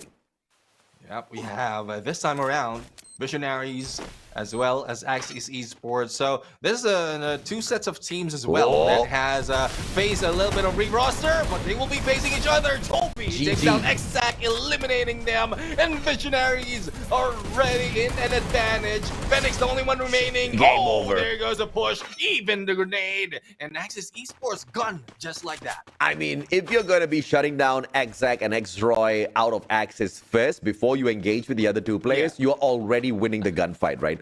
But we saw Visionaries do this in the previous round. They took one team out, and then Freedom Rumble appeared, I think, or was it Gorilla X? And then Visionaries just got eaten. No, it was Freedom Rumble. And Visionaries got eaten up. Now Gorilla X has that role to play. Visionaries, they spot them first, but Gorilla X gonna try to back away. Vehicle out in the open, hops on up. Hayes tagged up already. Vehicle doesn't explode just yet. They don't get tagged up, but here comes the blue. Here comes the blue chasing Visionaries, and Gorilla X might look like they have the advantage, but as you can see, rushing in right now with Glue Wall Melter, it is Eagle Eyes, no, not making that shot, and they are being chased by the blue, probably position-wise. That is what they're taking advantage of. God Freezer right now almost being taken down, and it's Chessman going in for the flank. The ghost signal, that might be the rush of Visionaries. Delusion, one player is actually watching all of this action, and he might just try to third-party this to steal away a couple of points. Hayes is going to get taken down by Eagle. That point will be claimed as well. Twix just circling around with the Trogon, not finding any connections at all with that shotgun. Jan has got a deadly SMG in hand, the P90. Here comes the sprays. Eagle really low on HP, but Gorilla X can't stand against a hot Visionaries this time round. Circle continues to pressure them, and quite a bit of ground to cover, and Expand looking to meet them halfway. Yeah, Expand right now is in here seeing Delusion as well as Visionaries, and well, they have closed the gap between each other. Let's see who's going to win. No, doesn't get it. Unfortunate disconnect with that grenade, but the Visionaries are already tagged up here, Nep. Yeah, and they are in a rush right now to recover from the battle that they just finished, and Expand is taking advantage of that. But as we can see, damage also happening from other side. It's just Chessman has been caught off guard. Earlier, he's the one making the flank, making the calls as to where to shoot and where to rush in, but he has been taken down. Expand still full and running towards the final few members of Visionary. Toby not backing up, going outside into the battle, and that might be it. That is the end of Visionaries. They fought against Expand from the outside of the blue, making it difficult for them to survive a little bit longer. But the question is, can they secure the final point? They need to chase the circle. Eagle, if he goes down to the circle, the point does not go over to Expand. Eagle trying his best to rush on in, finds a couple of tags, one more, but the circle does him in. Expand lose out on point number 9. Now facing off against a couple of shots of Freedom Rumble. But here comes Farang as well, who have a decent position against a team of Freedom Rumble. I think Farang will be sitting this out in their initial engagement. They will be getting information, waiting for opportunities to shoot them down while Freedom Rumble and Expand battle each other. As you can see, not even a sound coming from Farang is being done, giving way for the team versus team battle to continue. They're just closing in together with the blue and might be backstabbing Freedom Rumble in a bit. Here's the thing, Neptune. The circle is actually going to move towards Expand. Expand doesn't need to do much at all. Now the pressure is going to be coming through on the players of Freedom Rumble as well as Farang. But Farang make quick work of them. Shots from the left-hand side. Too fast down on the ground once again, but Cobra does manage to trade out Napis. Farang is showing up as well. Crime MKS just focusing on the left-hand side. The problem here for Expand is all of their shots are being split between two squads, and this is not going to be doing any bit of monumental damage on either side. Yeah, that's one thing. They need to focus at least one, but how can they? Because Farang is just closing gap between them. The Freedom Rumble is not moving that much. They are still distracting Expand on what they can do against this three-way battle. Cobra on the other side will try to take a peek and as well as throw them nades. And this one good tactic, just to clear up those glue walls, and then that's when they can start a battle. That loud exclamation for "oh my god" was because Expand has been playing this really well. All of those grenades have been saved up for these final few moments. You just saw them chucking a majority of that against the players of Freedom Rumble. And it's going to be the glue wall melters that come out first. Freedom Rumble focusing on Farang. This is a three-way fight, all being played by the lethals as well as tacticals first. The players on the side of Freedom Rumble just going a little bit short with those tosses of the glue wall melters. Therefore, they're not going to be taking down the defenses of Farang just yet. Expand aiming for the of Freedom Rumble, but being very careful for the players on the left-hand side as well. The circle's gonna start moving in again. This is just gonna be all-out chaos with the gunfights. I mean, they are holding out for so long. Only one has been eliminated. Freedom Rumble has one knockdown, but this has been happening earlier, and not even one from Farang as well. Expand has been gunned down. And let's see, it is pressure overall being felt by Freedom Rumble from both sides. And Expand being the smarter they have, not even firing at Farang just yet because they know that they can be ready. But as we can see, it is just a rush all throughout. Let's see who's going to survive. Cobra gets a double. He took Spade down first, and then he trades out Jembal as well. But here comes Jespu, too fast out of the equation, but Cobra still strikes. He's got the Groza in hand. The players on the side of Freedom Rumble still alive and kicking. It's gonna be Crime MKS getting taken down. Asta traded out by Cobra. Cobra in a 1v1. Can he find the strike? Answers no. Yazid finds the final shot. Freedom Rumble. They pull the back-to-back booyah. Asta, no! Crime MKS back up. But Yazid once again with the secure. My goodness, never have we seen a final battle with so many auto pickups before. I love it. I mean, when we thought that they're already down, they have been picked up by themselves alternately, and that's how they survive. I mean, this is just mind-blowing, AJ. Oh, absolutely, man. I mean, but great plays from Freedom Rumble once again. The team that just knows how to show up on the grand finals, you know, pretty much sleeping in the group stage. This was the team that was dead last. They were in the 12th spot, and it just goes in rhythm with the story that we've been building from the start of day number 3 of this grand finals. What did we say? Anybody can step it up. Anybody can show up strong, just like what Geek Fam did yesterday. Freedom Rumble looking to claim that for themselves. Yeah, exactly. I mean, last days of grand finals just like this, or I would say last days of any competition, really shows who is like just enjoying the game all throughout. Despite of your position overall, if you're enjoying the game, putting in going back to the basic and to how to play and communicating well, because you're not pressured so much in grabbing the higher spot in the leaderboard or probably fighting against the #1 spot.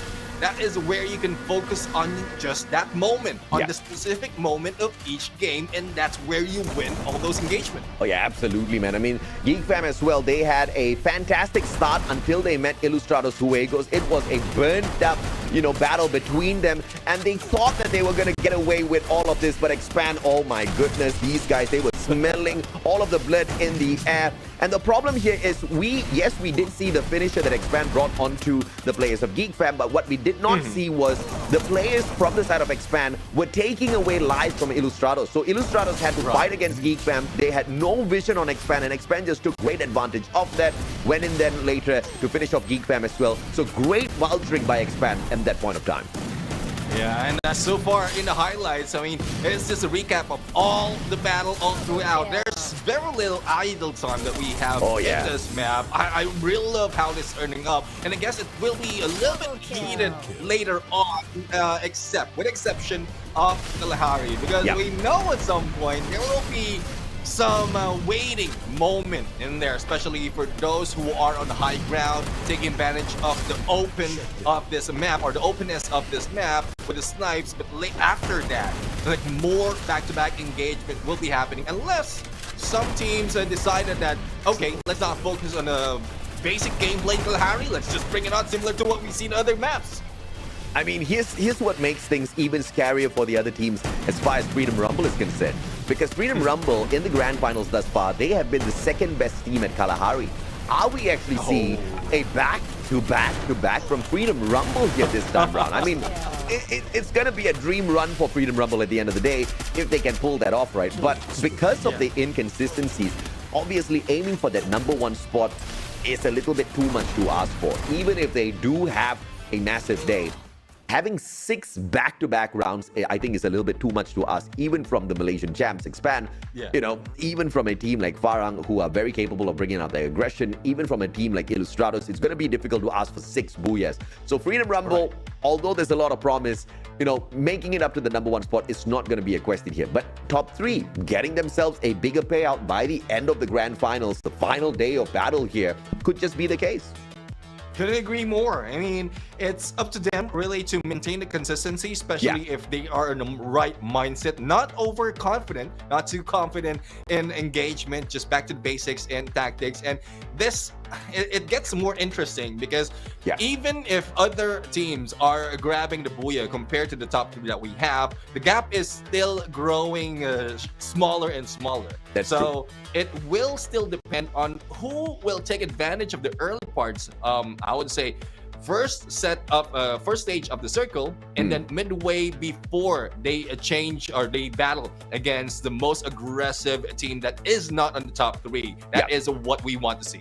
And I think Farang is going to be a tad bit disappointed with their own performance here because they managed to get into that final circle, Neptune. But the problem is they weren't able to have a very aggressive game. Now, we know for a fact that they are still playing catch-up gameplay against the team of Expand. Earlier on, there was about a 17, 19 points difference between the two teams. Right. And, they needed to play an aggressive game because just getting the booyah, just getting to the final circle on a decent round is not going to be enough, especially if you've got Expand getting into that final circle as well. And you're talking about the Malaysian champs. You're talking about a team that has got, World Series experience. You're talking about a team that has done pretty decently well on FFSI as well in the group stages, going up against all of the other best, the creme de la creme teams of Southeast Asia. Expand has seen it all, performed really well there as well. So it's going to be a lot to ask to not expect to see them in that final circle. So without a massive round, you're not going to see much. But the problem here is not only did they not get a massive round, they got to the final circle, they saw Expand, and Expand had a beautiful round. I think they picked up more than 20 points for sure with the way they ended that. And that's just going to increase the gap once again as we go into game number 3. Yeah, I guess it already did, and that's one thing that Farang as well as Ilustrados Juegos doesn't want to happen. But Yeah. well, it is what it is. I mean, at some point, it is something that they might not want to happen, but Expand wants a different story. They want to increase that gap. They want to secure that number one spot and also move up, even grabbing the second, the first ever two-time MCPS champion in this season, or from this season.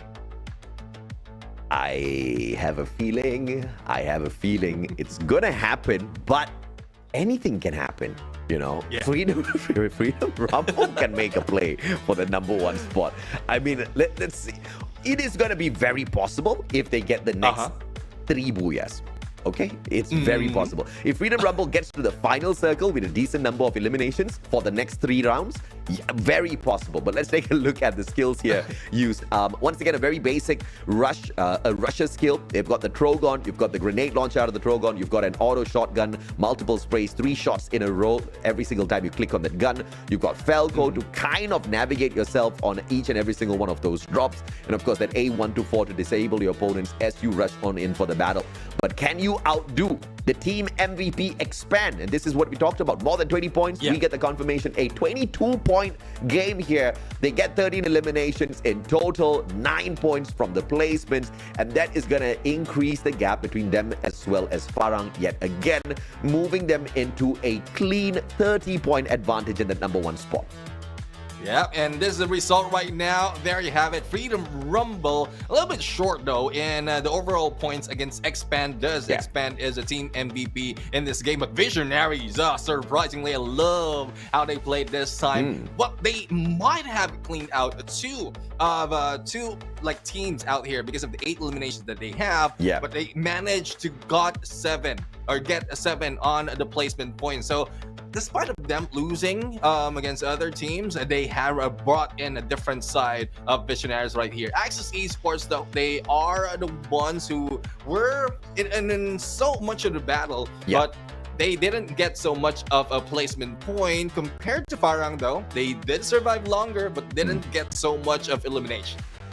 And of course, like I said, 30-point clear, Expand in the number one spot. Farang right behind them. In order to overtake, they need 31 points. Ilustrados Juegos, on the other hand, need 24 points to catch up, 25 to overtake Farang in that number one spot. Ilustrados needs 3 back-to-back solid games, maybe even 3 back-to-back booyahs if they want that number one spot, as well as the Free Fire World Series spot for themselves, which is still not impossible. Neptune, anything is possible. And if it's possible for Ilustrados, it's sure as hell possible for Geek Fam, sure as hell possible for Freedom Rumble as well. But of course, asking for 3 back-to-back booyahs from Freedom Rumble would be a little too much yesterday. But looking at the fact today, they have picked up their 2 booyahs, and that's a back-to-back booyah as well. This is once again very, very doable. Yeah, definitely. I mean, they did catch up already in the leaderboard. And again, even if it's not just number one spot, I'm pretty sure Freedom Rumble has the motivation already, plus the momentum to grab a few more. But again, a lot of hopes all throughout, especially with the performance that they have. For other teams, hopefully they hadn't lost hope, because though they are not performing that well, there's still a good chance for them to move up and grab their bigger piece of the pie. And this is why I actually want Freedom Rumble to have a massive day today, because they are going to be that team that proves to everybody else that you should never lose hope. Even if you have got one final day of battle left in here, there are still possibilities for you to have a massive day and make things happen for yourselves, right? Of course, you guys have clearly seen, you know, season after season in MCPS Majors, at Free Fire World Series as well. What Garena has always been doing is bringing in all of those little nuances that has been tweaked competition after competition just to keep things exciting. But we still need your opinion. We still need your feedback so that we can bring you guys the best of best shows each and every single time we appear here. So please take this QR, screenshot, as well as hop on over and assist us with our viewer feedback form. We would really appreciate your thoughts.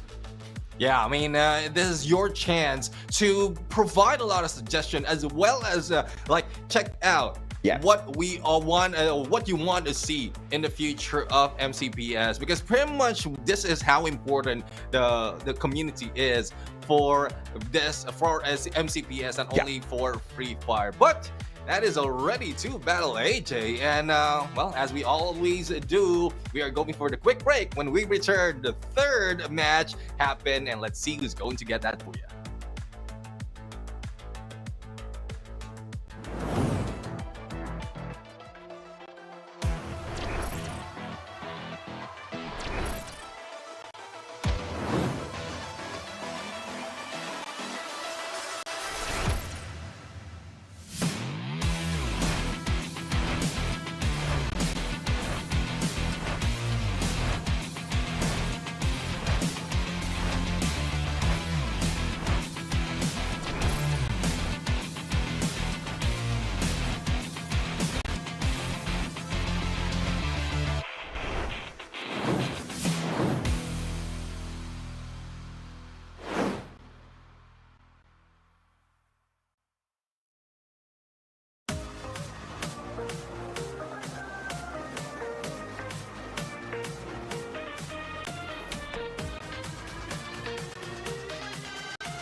Ladies and gentlemen, welcome back to the show, and this is the continuation of the electrifying crescendo of MCPS Majors Season 6 Grand Finals. So far, 2 back-to-back battles, 2 explosive battles already happened, and a lot more is in store. On the caster's desk, I am Neptune the Gem, and gaming together with me is my brother, Mustachio AJ, the voices to bring the action to your screen. The first explosion, Expand went down with that explosion. The second explosion, they survived it. But in both of it, the criminals that planted the bomb, that has been Freedom Rumble. I mean, crazy stuff, man, from not showing up much in the group stage, which is so very much like Freedom Rumble. Season after season, we've seen the exact same thing. And it's because of grand finals like this that they found JPTNC, okay? They were able to sell themselves. They said, look how we performed at the finals. We've got good talent. But in the group stage, something happens, they don't show up. And this is something that the team really needs to assess because, you know, clearly a lot of potential within Freedom Rumble, but the inability to keep the consistency against the exact same team that they have been so used to playing against thus far. You know, the team really needs to figure out exactly why is that the case. Because if they can't, then they are always going to be, you know, swinging back and forth with the pendulum in the exact same way that they've been doing, and basically bringing some of their runs in the grand finals to a little bit of waste. But if they can find that answer, Neptune, they're looking at the next Malaysian champion there. Yeah, I mean, we might be looking into their mindset because remember when we start off the grand finals, I did point out that they need to consider this as 3 consecutive days of grand finals, or different tournaments per se. So this is just one full day of MCPS, and then the following day will be another season. Just think about it, another season of grand finals, and then the following day, and so on and so forth. If that is the mindset of the teams, that every match is grand final, every day is a grand final, then they will not be slowing down. I cannot disagree with you on that take. I absolutely agree with where you're coming from. Every single day is important. Every single match is important. And that's what I hate about Freedom Rumble. The fact of the matter is they always perform when, you know, the fire has reached their bum bum. Okay, the fire is going to burn their butts and then they start to run. You know, you could have put the fire out. In fact, you could have prevented the fire in the first place. That's something that Freedom Rumble just hasn't caught up with just yet. There are some other teams who have managed to sort out these discrepancies very early in their journey, and that's a team like Expand as well as Farang. Ilustrados Juegos are managing to find that capability as well in recent times. The only thing that I still find Ilustrados, you know, making a couple of mistakes with is the fact that, you know, they haven't really gotten the job done against AV Radicals. They haven't hurt AV Radicals consistently enough to chase AV Radicals away from that blue circle, which keeps them getting into some, you know, confrontations that they just cannot hang around with. But if they are able to execute dominance in this season, perhaps next season, we're going to see them as the new owners of the blue circle, where AV Radicals will no longer touch them. Then maybe the Philippines has got a chance at the Free Fire World Series. Yeah, and this time around, we are seeing Freedom Rumble with a back-to-back Booyah from Game 1 and 2. Kalahari is in play, and as you mentioned, AJ, they are the second best team in this map. And despite of not having a Booyah in this map just yet, with the performance itself, similar like momentum grabbed from Bermuda and Purgatory, they might be going for the back-to-back-to-back. And it's, well, it's not surprising that we're seeing teams going for the back-to-back, but it's only a few teams that can pull up 3 Booyahs in a day. That's 1 Expand, another is Farang. Freedom Rumble might be the next one. Which is insane, bro. To put Freedom Rumble on the same rank as Farang and Expand in one sentence is insane. But that's what's so beautiful about Freedom Rumble and so ugly about Freedom Rumble as well. A team so capable just has got no way of maintaining that consistency. If they figure that out, man, I tell you, this team's going to be bombastic. Now, you know, we talked about them being the second best. We have to talk about how they're the second best, right? Second best in terms of points. The only team that does slightly better than them, slightly, is Farang. Farang has got 41 points picked up on Kalahari thus far. 38 points belong to Freedom Rumble. They are the second best team in terms of the overall points. Second best team when it comes to the eliminations. Second best team when it comes to the placements. So high probability here for Freedom Rumble to get into the final circle. please don't mess this up, because I want to see you guys in the final circle. I want to see that dream run, and I think Freedom Rumble is giving us an opportunity to take a peek into that. And I want them to inspire the rest of the teams here to really believe in themselves and give us one banger of a grand finals, man. Exactly. All they need to focus right now is to find out, look for Farang, especially in that refinery. But speaking of Farang, we have them on our prediction right here because of just the numbers. The point that you pointed out earlier, they did grab 41 total in this map, and that's in the grand finals. And they have 1 out of 2 booyahs grab in here as well. So, well, we'll have to see if this will be broken. Again, they need to focus as to where Farang will be placing themselves most of the time in refinery. And, well, usually they need to take advantage of probably a higher position so that you can hit them down when they are unexpected. And I think Farang has been able to recover slowly, little by little, their performance on Kalahari. They used to dominate Kalahari. They took the map away. They stopped focusing on the map for obvious reasons. But when it was reintroduced, Farang was no longer the dominators of Kalahari, right? We kind of saw that momentum swing around, and back at the group stage, it was mainly Tactical Intex, Geek Fam, Illustratus, Huegos. Farang was doing decent on Kalahari, but just not as dominant. But you can see in the grand finals, on the other hand, they quickly shot back up because they found the rhythm right back. Clearly, jumping back into Kalahari, it's more towards muscle memory. They just reactivated some parts of their brain, and they're like, okay, they've got this confidence. They just needed to key down some of those, key strategies as to how they're going to rotate around. We used to see them really dominate the refinery platforms back then.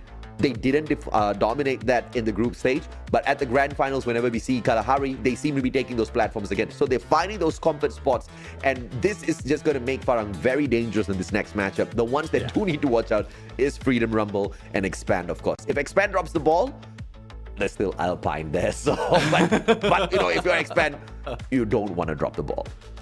Yeah, exactly. Though, I mean, Alpine doesn't guarantee Expand that booyah, because we've seen that yesterday, especially on last map. Because that's one thing that we were, even I expecting in the background, because Alpine is showing Expand is first team that pops up in my head that will do great, but unfortunately for this engagement, they are the ones being targeted as well. So it puts a crosshair, especially if you're popping off in a specific map. And the same might go for Farang as well, giving a chance for Freedom Rumble. That is true, man. I mean, even though Expand didn't perform on Alpine yesterday, they're still the dominators of Alpine in the grand finals. I mean, they have got a total of 62 points. The second best team is Visionaries, and they've got a total of 40. And this is inclusive of that round that you spoke of yesterday, where they didn't perform. I mean, they just purely played placement points there. They got 7 placement points and I believe just 1 elimination for a total of 8 points, which was not great, but still kept them as a very active team on Alpine. But of course, that's going to be the cold map later on. We bring it into the desert first. It's going to be Kalahari. Both Neptune and I think Farang is going to be doing really, really well. But unfortunately, today has been a day of curses. The teams that we are expecting to do well are crashing and burning. So, and I kind of like that, because that was a topic of conversation that we were kind of breaking down before we started off the day, Neptune. We were hoping and praying that we make these predictions and teams just show up in a different form altogether and shock the crap out of us so that we can have some crazy good fun. And that's exactly what the MCPS Grand Finals is all about, baby.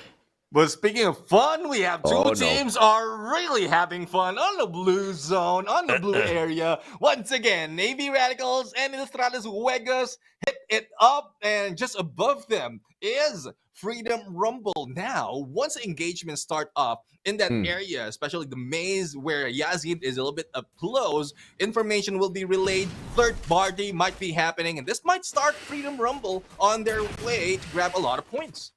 Illustratus Huegos dropping very close to each other here, and the players on the side of AB Radicals just spreading out a little bit further. And I like what AB Radicals is doing because it kind of guarantees them a gun.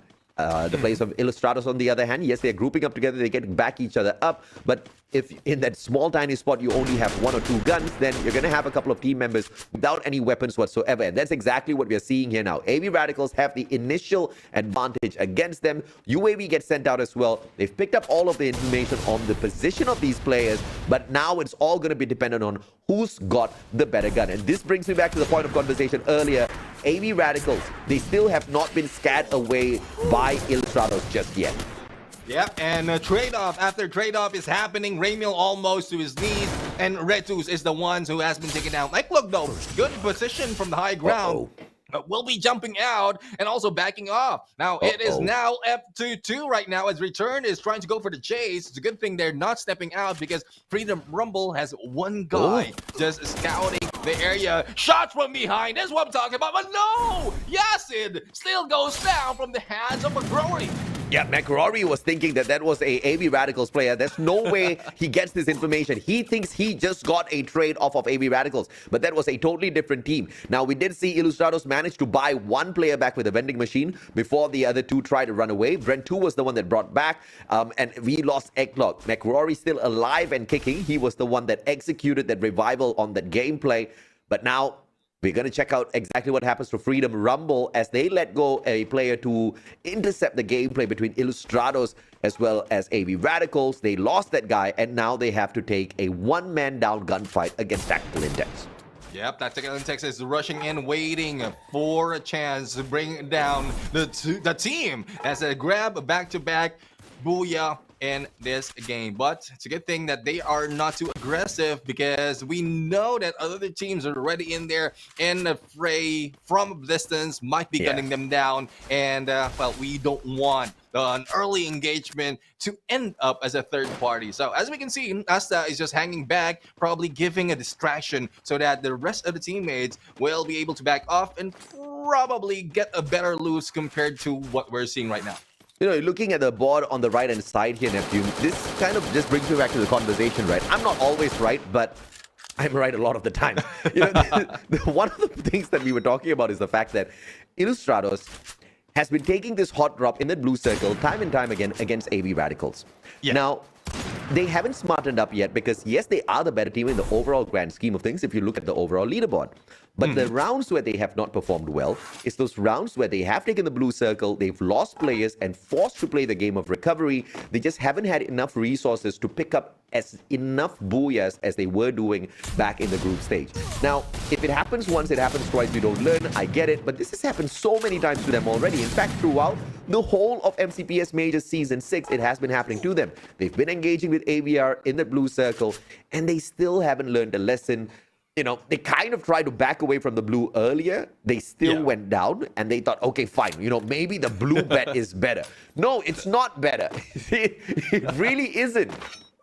The thing is, I don't know, since we're talking about two Filipino teams, this might be a rivalry in the background that's happening, that's brewing. And not quite sure when and where it started, but this is one thing that can, like, make the entire region lose a chance, or actually they have lost that chance already to grab that champion, because it's very, very far, especially as Expand has put in all the fight to grab that number one. Speaking of Expand, they are being brought down, none other by AV Radicals. 2 down already. Let's see if there will be another one. Crime MKS being rushed by Team Bado, trying to recover, but well, let's see. Let's check out if he will survive this battle. Yeah, 1v2, no vending machines, can't buy back anyone as insurance at all. Barricades himself in with a good blue wall. Jan's attacking from the back, and he's going to be his partner for us from the front as well. Tags by Crime MKS will put him down on the ground, and Crime MKS backs away instantaneously. Jans just hasn't managed to find the flank around against him. Lucky's going to be bleeding out. Here comes AVR. Oh my lord, Expand out, but your time is up as well. Team Baron out in the 11th spot. That's why you got to get the job done a little bit faster. And you see, once again, with Ilustrados taking that engagement against AV Radicals, I come back to this conversation because when they fail, they put so much of advantage into the hands of AV Radicals. And the massive points keep being split between these two brothers from the Philippines. And it's just not checking out, you know, well for either side as of this point of time. I've got my fingers crossed here that they switch that strategy up in Season 7.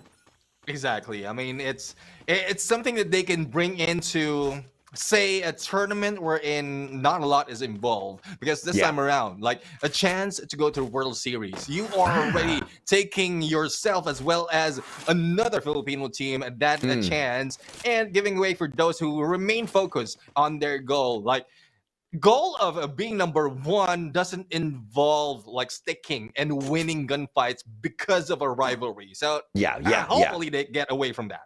And you know how they say revenge just consumes the person who has those intentions and thoughts, right? That Right. seems to be happening out here if revenge is going to be, the thought that they are keeping in their heads as they try to approach the battle. But once again, even though they do have that early engagement, even though those early skirmishes do hurt Ilustrados, they are really good at playing the game of survival. They brought their full squad right back in. And no doubts, I've got no qualms with that. I have been able to spot the fact that they are very capable of doing that. But, it still brings us the conversation back of they have to loot once again from the very start. And the other teams, if they get kind of crossed out by a couple of other teams, it's going to be a GG instantly. Definitely, that is one thing that they need to consider. But let's see. We have engagement happening right now between Visionaries as well as Axis.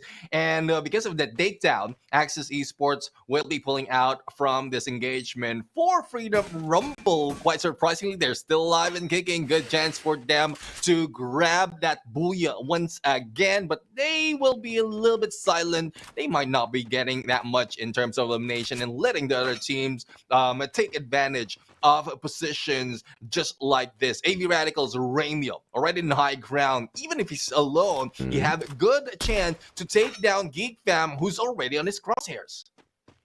I'm not too sure what Yasta was doing. He kind of turned around, ran back to where they were coming from, and now they continue chasing Ramiel. But in the meantime, the revival here is going to be solid for AV Radicals.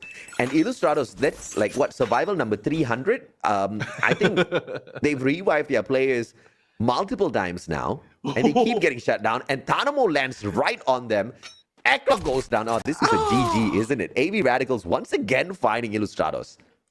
Yeah, I mean, again, it should have ended from the first instance, but it continues on. Couldn't blame them because at some point those surviving will end in the same general area where they left off, and it's very difficult to go in for the other side, especially if you're trying to avoid the same team. But, well, we'll have to find out how that story will end. This time we have Tactical Intex against Gorilla X, and one goes down. Dynamo will be losing all those, and it needs a little bit of rewind. And let's see how the final member of Gorilla X will be surviving. A little bit too far, though. But there you have it. We're also seeing some of sites from Freedom Rumble, but they are being taken by the blue.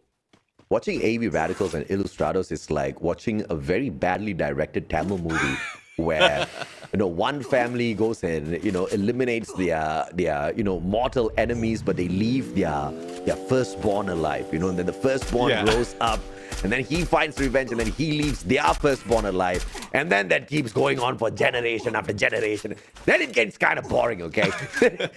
And then everybody else is winning except these two families, all right? So fingers crossed, something changes. But Freedom Rumble's having a little bit of a rough game, number 3, aren't they? Oh yeah, I mean they're playing for survival this time around, especially as they are. Ramiel just found McRory, bro. What in the world is going on between these two? I mean, Ramiel earlier, when we last saw, is just running away from Freedom Rumble. So probably in that approach, they managed to drop a little bit close, or probably they're trying to take that refinery as well. Farang is just sitting pretty, not even involving themselves in this battle, waiting for the perfect timing for them to grab hold of those numbers. But speaking of numbers, smooth, very smooth and gunshot, and nappies will be going down. McRory back in play, and how much revive can you put in the game for Ilustrados Huegos? I think that's revival number 20 at this point of time. We should get the stats from production as to how many revivals have Ilustrados actually executed in this match alone. I think it'll be record-setting. And now Ilustrados looking to take on AV Radicals. Again, I tell you, bro, this is a Tamil movie. Someone scripted this match. Let's see. So far, AV Radicals is quite in the middle of the next play zone, and Ilustrados Huegos, well, I guess they are in a more prime position because they are on the edge, and not everyone is looking to the edge right now. They're more focused on the ones in between. But Farang has taken a height once again. Let's see if they can grab sides of Ilustrados as well as AV Radicals. Yeah, good reposition. They were holding on to Refinery, and the moment they spot the new circle, they reposition themselves, still keeping that high ground advantage on the platforms. Very smart play by Farang, but of course, this was something that we were talking about as well. So very anticipated gameplay here. Unfortunate that they haven't been punished just yet, because the teams that are trying to run away from Farang will have to deal with their bird's eye view pressure later on. GeekFam, on the other hand, Azik finding return. But he's definitely going to return, looking at the number of times the Filipinos have played Revival in this match.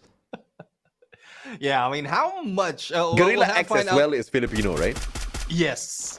So Gorilla X, Visionaries, Ilustrados Juegos, AV Radicals, and we have The Illusion.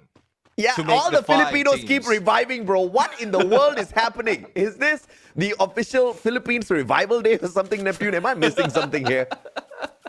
No, I don't know what's happening with them. I mean, I'm hoping that they will be able to put up a good fight, but again, it's just part of the game that they are utilizing. Hopefully, well, looks like they're abusing at this point, but not quite sure as to which advantage, because pretty much if you're losing gunfight and dying out, you're not in an advantage.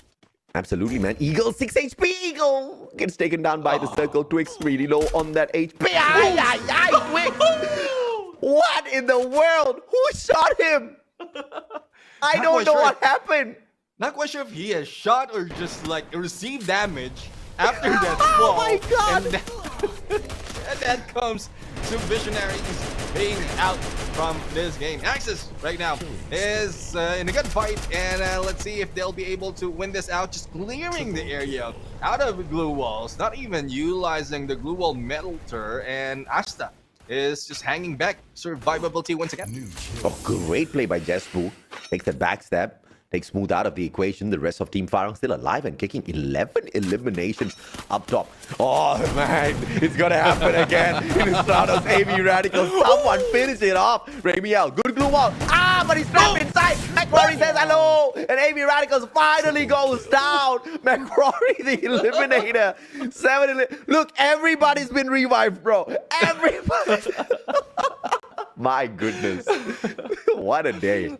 Oh yeah, I mean this is quite a record already in the number of revives that has been put in this match. The Illusion eliminated, so we're down to 5 right now. And Ilustrados Juegos, it's just a good thing that McRory hasn't been taken advantage of by Farang after the engagement, because they're clear shots, especially in those on that box of glue wall. But we've seen this gameplay from that we are looking at from Ilustrados Juegos. It's not ending up the same, or it's not ending up in the best of way, because they are in the edge with multi-level, and probably glue walls might help them, but a lot of great advantage coming from Farang. There you have it. Spade putting down already using that grenade launcher. Yeah, great knock coming through from Spade, and nobody else in a position to steal away the eliminations from Team Farang. Eklong gets taken down once again, and the elimination comes through courtesy of Faiz this time round, as the follow-up is solid. Phoenix shutting down McRory is going to be lethal, as Ilustrados Juegos lose one more, which means Farang gets a bigger advantage against them from that high ground. And left with the Shanks and Brento. They've gone into the bottom of this mountain, and they might be a little bit safe, because distraction coming from GeekFam will not get their Axis Esports will not have that attention. But now he's hitting Hayes the moment he stepped in on to the play zone. We are now down to 4. Neptune, this final circle has a vending machine, Neptune. Neptune. Ilustrado's gonna buy their players back, Neptune. But it's out in the open, so it's gonna be very difficult. But you know what they're aiming for. They're rushing straight at the players on the side of Farang. Spain getting those tags, and this is gonna be the opener here for the players on the side of Ilustrados Juegos. As the players on the side of GeekFam, that high ground advantage now trying to shut down the players on the side of Farang. Shanks out of the equation. Ilustrados can't get to that revival just yet. Vending machine a tad bit too far. But now GeekFam, they assume the prime position with the bird's eye view on top of the cliff. Yep, and it will be left to how it's going to end between these two against Axis Esports, or if probably if looked down a little bit, they might be able to spot out Farang. But I guess with this tactic, Farang will be staying silent right now. Hits after hits, not even bothering to block that window or that door. I know where they're coming from, because if they block the door, they can't run out of the door when the circle comes through at them. So Interesting, but those shots were just absolutely spicy from Dawis, right? AWM in hand. Now, Glue Wall Melt is going to be tossed towards Farang. High ground advantage still on the side of Geek Fam. One player, Hasik, Groza in hand. Throws out the ice grenade. That's going to tag up the players on the side of Farang. And a grenade response doesn't find the spot just yet. Yasta, on the other hand, tagging from up top. Dawis really low on that HP. Manages to top himself right back up. Spade, Charge Buster in hand. But just no ingress just yet to find those shots. Spade, not even bothered of the engagement happening. No, I won't be included. I will be buying a few stuff for myself before I join the party. Thus, I am laughing because like the rest of Farang is being gunned down, and he was just in there on the buy station. But I guess this is something that they can take advantage of. They have huge potential to go in for the hit. Geek Fam is first target. Axis Esports is not being pushed just yet, and there goes the rush. Gem Ball up in the hand, and it's a good thing that the Glue Wall covered him. Otherwise, he could have gone down. Yeah, Axis found the shot, but then that was stolen away from Farang. But now it's going to be Farang versus the players of Geek Fam. Dawis and Ken. Can they stand up and shut down the players of Axis first? They find the flank, but Ken's going to be the final player. Finds the trade. It's going to be Exec out of Axis that puts down the players on the side of Geek Fam. Question is, how many more does Axis have? Geek Fam out in the third spot. Exec circling around. Final player in a 1v3. There's no way in hell. Farang secures the booyah as predicted. Farang, Kings of Kalahari, is back, and they are proving that they cannot be taken out that easily. They grab that booyah, also number of elimination.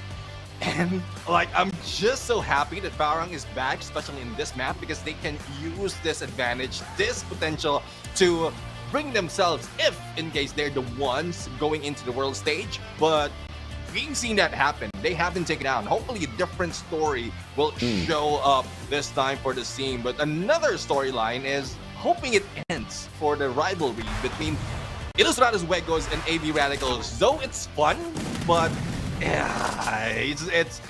it's not really that excitement. It's not really that exciting anymore. Especially it's been happening all around.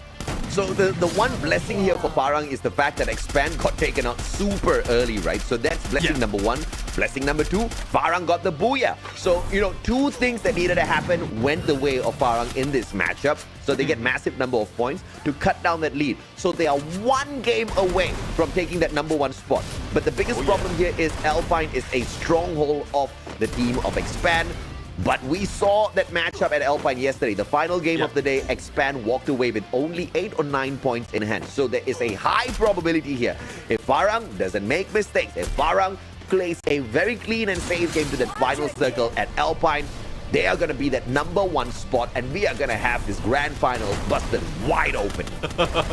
Let's see how this is going to end up. It brings more excitement because catch-up is being done right now, and Farang is performing as we want them, so that they'll be able to contest that number one spot. But that will depend on the remaining maps that we have. As you mentioned, there's still a lot more that they need to do so that they can ensure that they're the ones in number one. The same goes for Expand. And, well, Ilustrados Wegos, if they want to go and start the chase, they know what to do. We've mentioned that already so many times. Hopefully they're listening. And, you know, Farang's definitely listening as to what needs to be done here. They've also got the full setup. You've got the coach, you've got the analyst on their side. They're telling the boys exactly what they need to get done. And the fact of the matter is, their favorite map has been taken by Team Farang as well, right? So if you're going to be dropping the maps where you are rumored to get a victory on, you're going to be in a lot of trouble. But that's not the case here. They are delivering when they're expected to deliver. But this next one is just going to be a bigger hurdle for them to overcome, because we have never seen Team Farang do phenomenally well on Alpine in the past. We have seen Expand continuously run away from Farang every single time they got close enough. And now this is one of those situations yet again. It's all dependent on Farang right now. If they mess up, they allow Expand to run away again. But if they play a really, really slow and methodical game to avoid all engagements, find that final circle, walk away with the booyah somehow, regardless of the number of eliminations, there is a high probability in the next game they take that number one spot. But if they get a massive round right here, right now, it happens right after this match. Exactly. And well, I was just looking at the performance of Farang right here. They are not even halfway and not even crossing the half in terms of like the highest performer in this That's map. true. And Expand is like, imagine 62 points versus the 28 that Farang has made in grand finals in this map. That only shows that Expand has a great potential. But you know, potential is just one thing, performance is another, adjustment is another. And we've seen, I guess, some greater motivation for Farang right now is Freedom Rumble, because they just broken through a lot of expectation. Yeah, but you know, Freedom Rumble, although yes, they are going to be able to motivate some of the teams out there. Like, you know, if you really put your mind to it, you can get it done. They're also going to be a threat to some of these teams, because when, you know, teams like Freedom Rumble rise up to the occasion, they're going to be taking away points. There's a potential to even take those points away from Farang. We've seen Visionaries ruin the chances of Expand. You know, something like that could happen to Farang as well, which is why I really emphasize on the fact that Farang cannot play aggressive. Farang should not get cheeky in this Alpine map at all. They have to play it as carefully as possible so that they don't get caught out in some sort of a sticky situation, which punishes them early, just like what we've seen happen to Expand, not once, but twice today. Yeah, I mean, that's well, that brings in that Expand is not really, I would say they still have some weaknesses in the games. And that's one thing, if they are the team who will be stepping in the World Series, that's one thing that they really need to work on, and they need to work it out right now. I mean, there's no waiting for the end of this competition of MCPS. They need to work it right now if they can manage to figure it out. But if they haven't, there's a huge risk that they will not be the ones in the World Series, and there's a huge potential, just in case they do, that they will not be grabbing a huge like a number of eliminations and points as well. Thus, it goes back to the performance, the previous performance in the world stage. Yeah, the only thing I want for Expand is to see conviction from them. I want to see that little whiteboard go from Doa Ibu to Kuasa Doa. You know, I want their manager, their mother, to stop praying for them. I want these boys to start praying for themselves. I mean, you got to take some accountability in these matches. You really got to hope, and you really got to believe. And sometimes when you ask, most of the times you get exactly what you want, right? So I'm hoping and praying that, of course, this does go their way. But if we've got a wide open competition here, courtesy of Farang, it's something I'm definitely going to welcome, right? Let's take a look at the characters used here. Faiz, as usual, getting that information. Now, this is a very interesting setup because he plays the main weapon of the AWM, but he doesn't run a sniper setup when it comes to the active and passive skills. Usually the sniper would want to bring Raphael in. Usually you do see you know, Maro sometimes being brought in as well, because with the increase of the distance you get increased damage as well. But you see a Russia sort of setup here. You've got the Tatsuya, you've got the unawakened Moko, you've got Nairi and Andrew to make you very tanky out there on the battlefield. He's got a Russia setup, but he's using a sniper. I don't understand how he's getting away with this.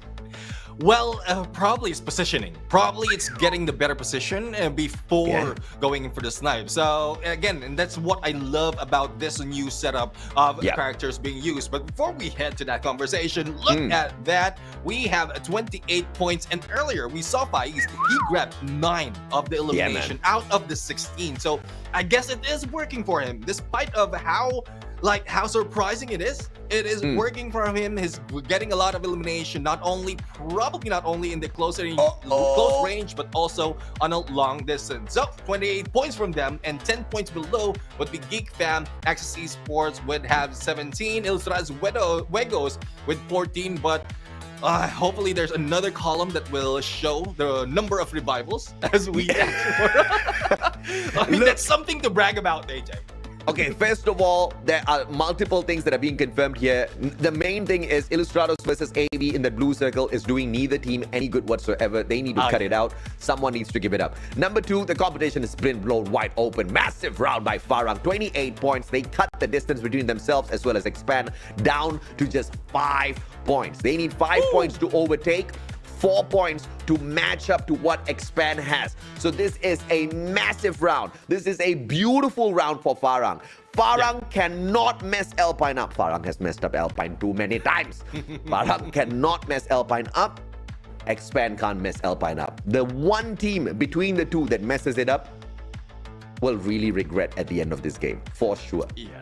I mean, it's one who's getting away with the lead, another who's taking over the lead, and that's bringing us closer to the end. And with the after Alpine, we're going in for one confirmed and then another random. What if it goes to the side of Kalahari and Farang will be taking that win? Again, it's just an assumption, but it's possible, it is probable, and we'll have to find out on how they are going to end this map. See, because you've said that, Expand has no room for error whatsoever because there is a high probability we drop by Kalahari. Yesterday we went to Alpine, the gods of RNG, my stupid mouth, both did it in for Expand yesterday. We asked for Alpine, they got Alpine, but they messed up Alpine. And they have to hope and pray that they get Alpine. Both you and I think they're going to get Alpine. We've got the belief. We know their mom, their manager has got the belief. Jae believes. Okay, she's praying hard for them. But do the boys believe? Because if they cannot deliver Neptune, they will lose that #1 spot. Exactly. And it's like, it's not the end of the world if they lost at #1 spot. It's just that they're the ones in the catching up. And at some point, even if you have been brought down in there, even if it's not so much of a lead, motivation will be affected. There are some points, there are some factors that will change within the consistency of the teammates. So hopefully you don't bring yourself in that situation. Nah, you never ever want to get into that situation, man. But this is why I said you can't be depending on just your hard work and your mama's prayers. You gotta pray hard as well. You gotta have every single thing in the universe on your side, including God. Okay? Because the gods of RNG play a huge role in a game of battle royale. You don't know what you can expect. First of all, you don't know where the blue circle is gonna go. You don't know what sort of gun you're gonna pick up in the battlefield. You don't know what sort of teams you're gonna come across there. Okay, so if anything can help you out, it's gonna be some pure luck that you need to go your way for sure in here. May the best team win. Either way, we have gone from a sure victory from one team to a competition that has been busted wide open, and we have got 3 more games to play, 3 more maps to play, which means anything can happen. Anyone in the top 5 spots right now can make it to the Free Fire World Series, even in the 5th spot. We are talking about Freedom Rumble. Rumble! Freedom Rumble can make it to the Free Fire World Series, but of course they have got a lot to do. They need to get 3 massive back-to-back booyahs. They've got 2 back-to-back, so maybe possible, my friend. Even Strauss can get it done.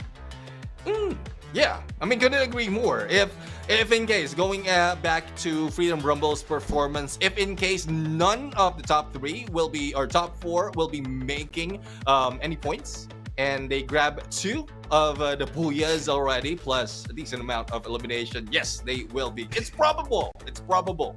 We're not counting that out. But again, if that happens, I will end my shoutcasting career right here today, okay? Because that's the kind, you cannot make predictions against stuff like that, okay, dude? Because them winning MCPS is impossible, but they just made it possible from the first 2 booyahs. Well, again, we don't want to count out anyone, but it might be tough. It might be tough. So it requires a lot, not only aggressiveness, also a lot of tactical prowess, and also a lot of hoping that the top 4 teams will be going down early. It's a lot of things to hope for. A lot of things compared to just what we've seen for our team so far. I mean, consistency. I mean, they have already put in a lot of gunfight, place themselves higher in the placement. So all they have to do is to repeat, rinse and repeat all of that in the remaining 3 matches, including this map right here. But it is coming from south to the northeast, and AB Radicals meets up with a different team this time. I think there's going to be a lot of trouble. You see, Farang, they usually drop at base camp. Now they're taking Fusion. They could have taken the hot drop against Expand in Forest Red. They know they're going to find Expand in Forest Red. So what Farang is doing right now is dropping in Fusion, getting that loot, and I believe they're going to make a very quick rotation against Expand to have a clear-cut fight against them. Let's see if it does go their way, because Gorilla X has dropped directly in between these 2 teams and just might be the ones that sustains that battle initially against Farang, allowing Expand to either third party or run away from that situation. Either way, we've got a crazy start here at Alpine.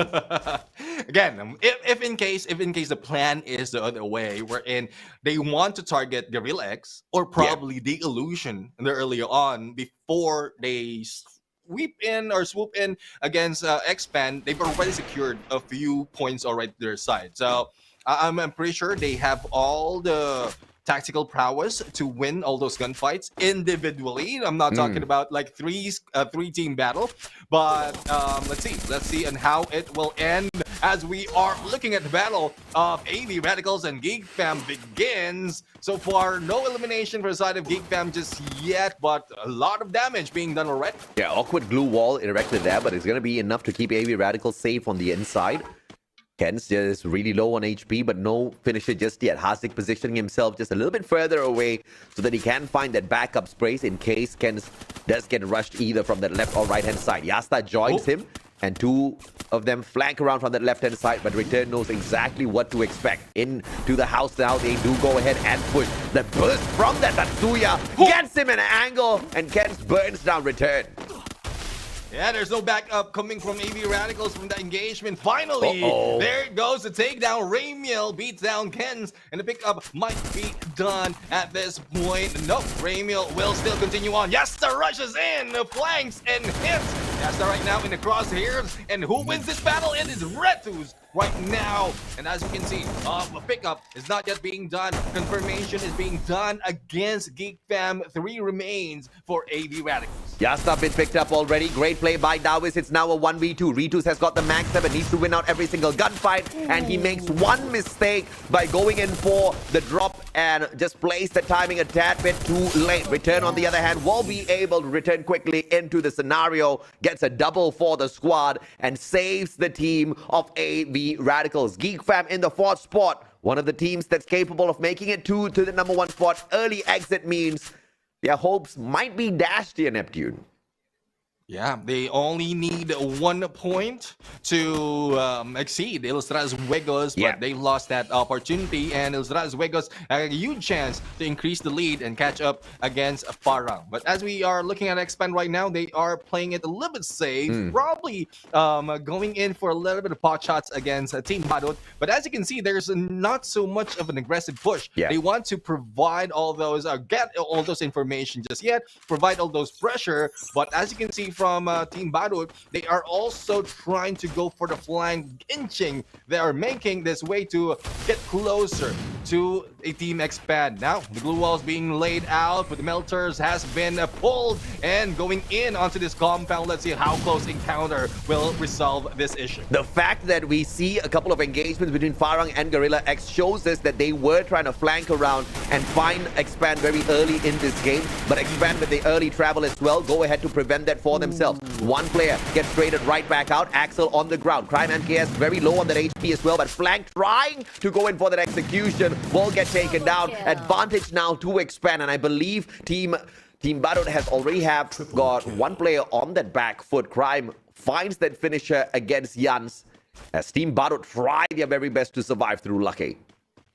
Lucky, well, not so lucky this time around. We'll need to traverse the bottom of this bridge and get away from Expand. Battle continues on the other side. We have Ilustradas Juegos taking down Toby, and Eagle was able to bring him back. So despite the distance, despite how they are ending, they are still into the battle. But Farang right now, 2 down already. So this is a 3-way battle, AJ. Oh, this is a GG for Farang if they get taken down and out of the equation right here, right now. Jespu goes down. Jembal shut down as well. Eagle eaten up by Shanks. Shanks on a roll. But look at Farang turning tails. Spade and Fires. They don't want none of this. They are backing away. They want to survive. 5 points between them and Expand's number 1 spot. If Farang drops the ball now, it's going to be all over. This is a huge opportunity that they cannot lose. Yep, no losing this fight. Spade really needs to get away, but no, in into the crosshairs, into the face of McCrory. He goes. One remains. It's now left to Fies. Buy station is already in here. Chance to bring back one. Nice. Jembal will be coming back, and Fies just need to stay quiet. On our side, we have X-Roy and Yasid on a 1v1, and well, the rest of the gang's a little bit too far because they have a different advantage, different engagement onto their heels. Phoenix knocked down. Kizu finds the trade back onto Exac and puts him out of the equation instantly. Freedom Rumble gonna be a little busy with Axis Esports at this point of time because Phoenix and Man04 clumped up in a tiny little corner. A couple of grenades will be able to do them in. It's going to be the glue wall melters initially, and Phoenix will be able to take himself out, but more importantly, he did get that one knock. Man04 trying his very best to pick him up. Phoenix back up on his feet. Grenade! And then a good glue wall to block that out. Glue wall melter right now. In the moment it goes down, engagement will continue on. Yeah, see right now. The guy fell. Be waiting. Oh, Asta. Move in on the bottom. Don't want to risk it. But still, walls are up. It hasn't gone down just yet. Phoenix on standby with the grenade launcher. One pop. Be careful, bro. You burned yourself down already. Phoenix. What did I say? He takes himself out of the equation. Yazid takes him out. Man04 downs Yazid. But in the meantime, Team Badut reviving the full squad. Freedom Rumble will find the revival here. Man04, on the other hand, not going to get picked up. X-Roy, final player, finds some room to escape and now needs to play the game of revival. Let's see if they'll be able to get a few more points right here. One team that we were expecting to get that booyah earlier is Freedom Rumble so that they can complete the 3 back-to-backs that we are looking for. But X-Roy right now still alive and kicking. Revival already in front of him as well as a good chance for a buy station to equip him a little bit more. Let's see if they'll be able to put in all those investment on them. Yeah, lucky, bro, because he's broke. He's got 0 coins. So no buy station for the guy, but he finds a revival platform, which is even better. You don't spend money, but you have to take a little bit of risk with time. And as you can see, the ticker is pretty slow there, trying to wrap around the box. And Expand could just overextend towards Axis's spot, take them out of the equation. Blimp appears over X-Roy as well, but Expand not looking for an aggressive matchup at all, especially with Farang pretty much nerfed very early on Axis as well. This is going to be a good opportunity for Expand to really run away with this matchup. But we do see that full revival from Axis. And please correct me if I'm wrong, Neptune. Farang is still alive, right? Yes, they are. Right. We have one who's outside of the blue. We saw earlier revival, but not quite sure how that ended up. But as you can see, 4 eyes from Team Badut being taken down, spotted, and this is just AD Radicals just guarding the edge of the blue. Let's see if they can put in a lot more, but this is one threat to Farang taking the lead, as well as probably can make Expand secure their #1 spot. Smart decision making from AB Radicals this time around. They finally decide to abandon the blue circle. Illustrados go ahead to take that for themselves. So both Filipino squads are going to be walking away with something slightly better in this round, now that they're not fighting against each other for a couple of measly points, right? They always end up average when they have that initial engagement against each other. They're not looking for the Philippines to team up, but at the very least, you know, when you find something not going your way, the decision to change those strategies need to be brought in a little bit earlier. And unfortunately, them not doing so has put both teams at risk of not getting that #1 spot. Yeah, definitely. And Illustrados Vegas right now, well, though it's quite far, but they have 7 already to their side. 6 headshot coming from Brent 2, and already on a 1,000 on the damage. They are just hanging in onto the edge right now, and let's see if they'll be able to spot anyone. Not so much of team surrounding them. Team Badut in between. There goes Jembal, as well as the rest of Farang dropping in the middle of everyone else. Yeah, that's a GG, bro, because Illustrados just behind them. Illustrados will want to look to flank around towards the position of Farang, because that's towards the middle of this next circle. On the opposite side of them, you do have Team Expand waiting there as well. So either way, Farang in a lot of trouble. Badut is going to be the distraction for Illustrados in the meantime. But if Illustrados gets past them and then continues this rotation, the battle between Illustrados and AV Radicals will break down once again. Alternatively, AV Radicals could smell the blood in the air and come to third party the situation as well. Either way, we're going to have a pretty exciting next circle.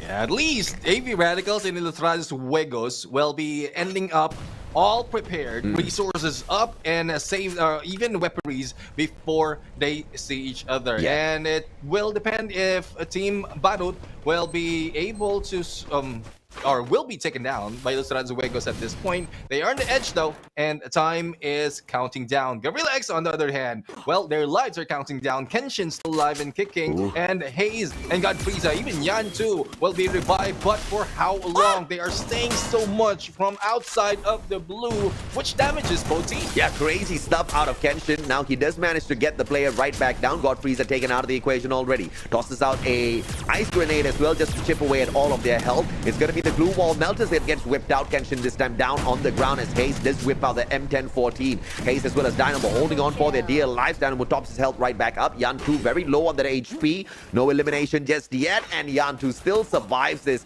Team Barut don't want to do battle with Ilustrados anymore. As Yan gets taken down, it's all up to Lucky again. Yeah, once again, like he's the one who run away against, if I'm not mistaken, Expand, or was it AV Radicals, or Ilustrados Juegos probably. Yeah. I can't get it in my head right now, but well, we have a few distractions from afar. That is Raz from the Illusion, but it's inching to that elimination. Oh, on the other side, Parang just eliminated, taking down Visionaries, and lucky enough that no one ended in that corner. And good trigger discipline from Lucky as well. Farang is shut down one player from the side of Ilustrados. Brent 2 goes down. Expand on the other hand. Big fight against Active Esports. Yeah, lethal enemies from the very start of the competition. Phoenix gonna get burned down to the ground. Too fast on the ground as well. Crime MKS gets a double for himself. RGS 50 and a quick instant finisher onto Active Esports. Even instant noodles takes slightly longer than that. And that is what Thrill of Battle has to offer. Oh, and yeah. that's what they're taking advantage of. Yeah. So let's see how much more quick engagement we're going to see, because as we are finding out, we're still left with 8 teams, but with so much in them in a small circle. Battles from left and right might be happening in a bit. And there you go. We have Byron right now, 2 down already. And it's up to Spade and Faiz to recover the rest of the teammates. Tactical intakes, Red Phase outside. Oh, will be taking out the response. Brings him down. Dude, what a trade. Luffy picks himself right back up, self-press. But from afar, Faiz ends him. But Spade, he's going to bleed out. There's no way Faiz gets this pickup onto his buddy. And no vending machines around Farang as well. But look at Expand. 4 men strong. Godfreys are right in front of them. And this is what we're talking about. When Ilustrados and AV Radicals don't bash their heads up against each other, they find the final circle. Yeah, definitely good chance for both teams to grab that booyah. But Lucky right now, well, losing lives, grabbing most of the placement point that they can grab at this point. UAV onto the sides of AV Radicals. Soraya might have been seen from the outside. The Namo take advantage, but no.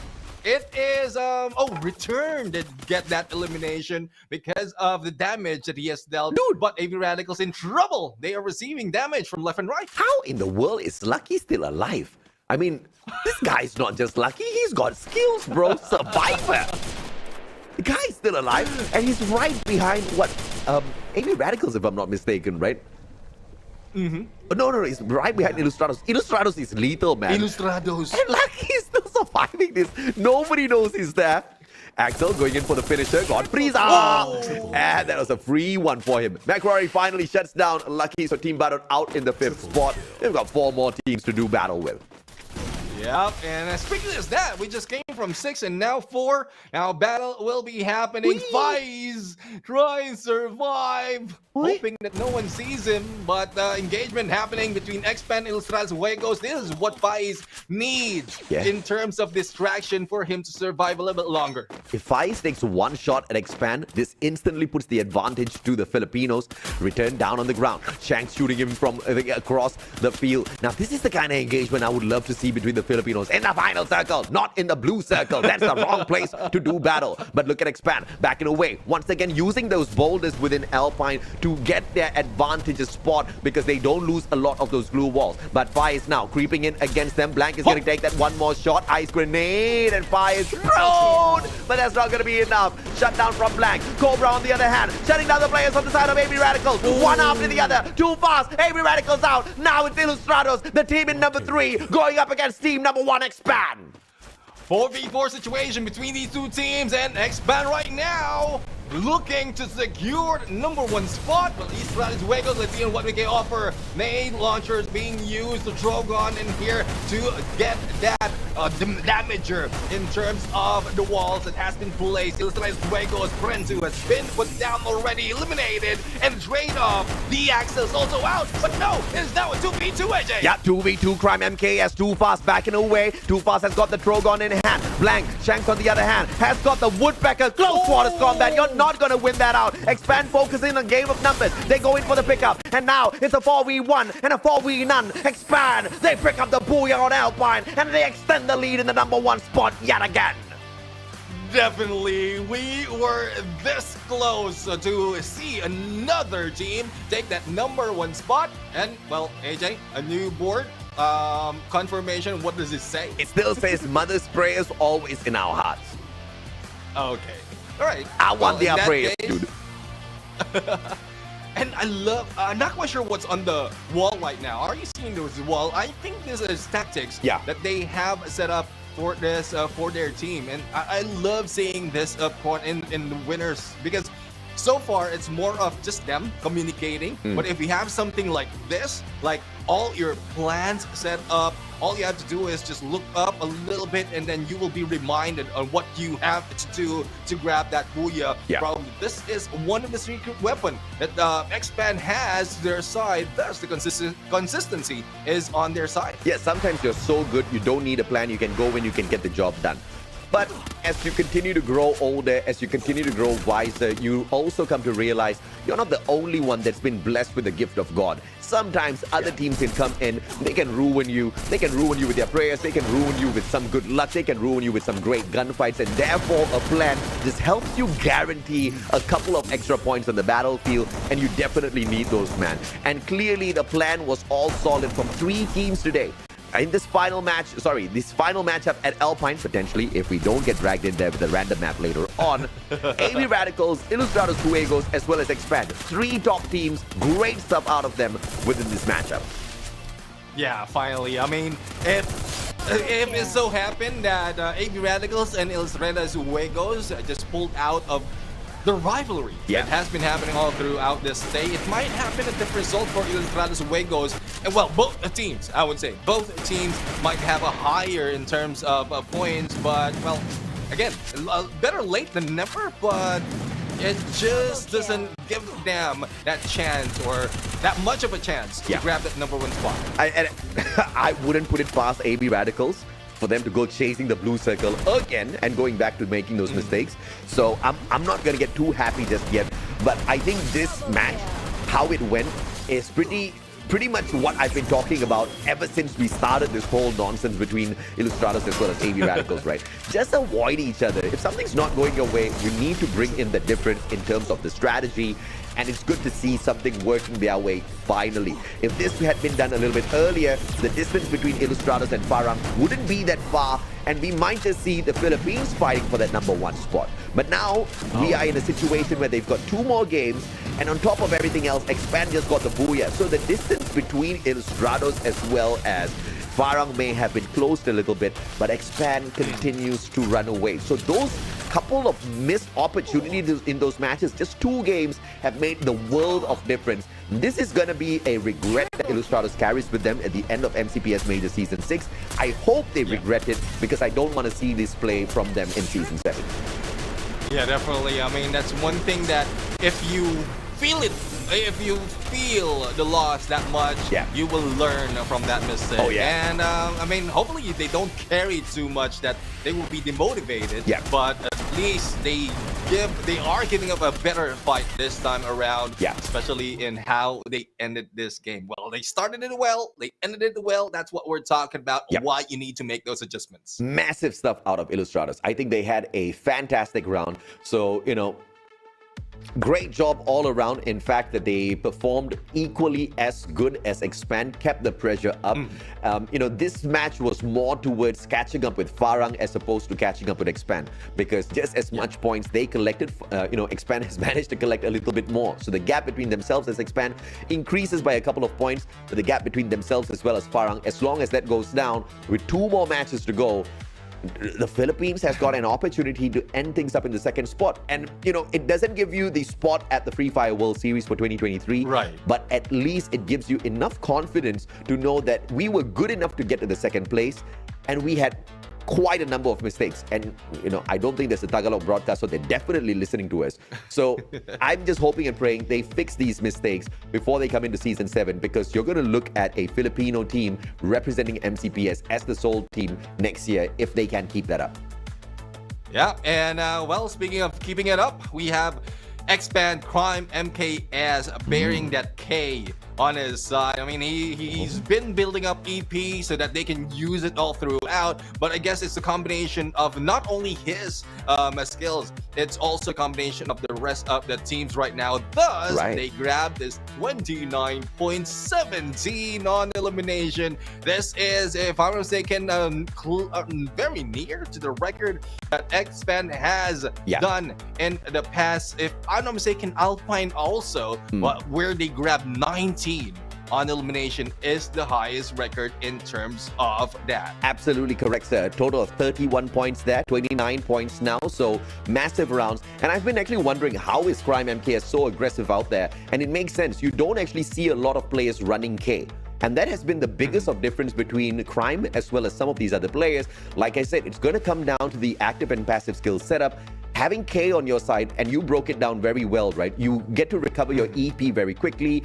His Jiu-Jitsu also gives him a 500% increase in EP conversion. EP turns into HP, which makes you a tank out there, bro. I mean, you keep getting shot and then you keep converting all of that EP. You keep having that extra bit of health to really dominate some of the opponents out there. So massive stuff. But in the overall grand scheme of things, Expand versus Farang, in that battle, they have managed to get an extra 12 points to put between themselves as well as Farang, which means now they are clear by 16 points in that number 1 spot. Yep, and Illustratus, the way it goes, they put in a good fight in there.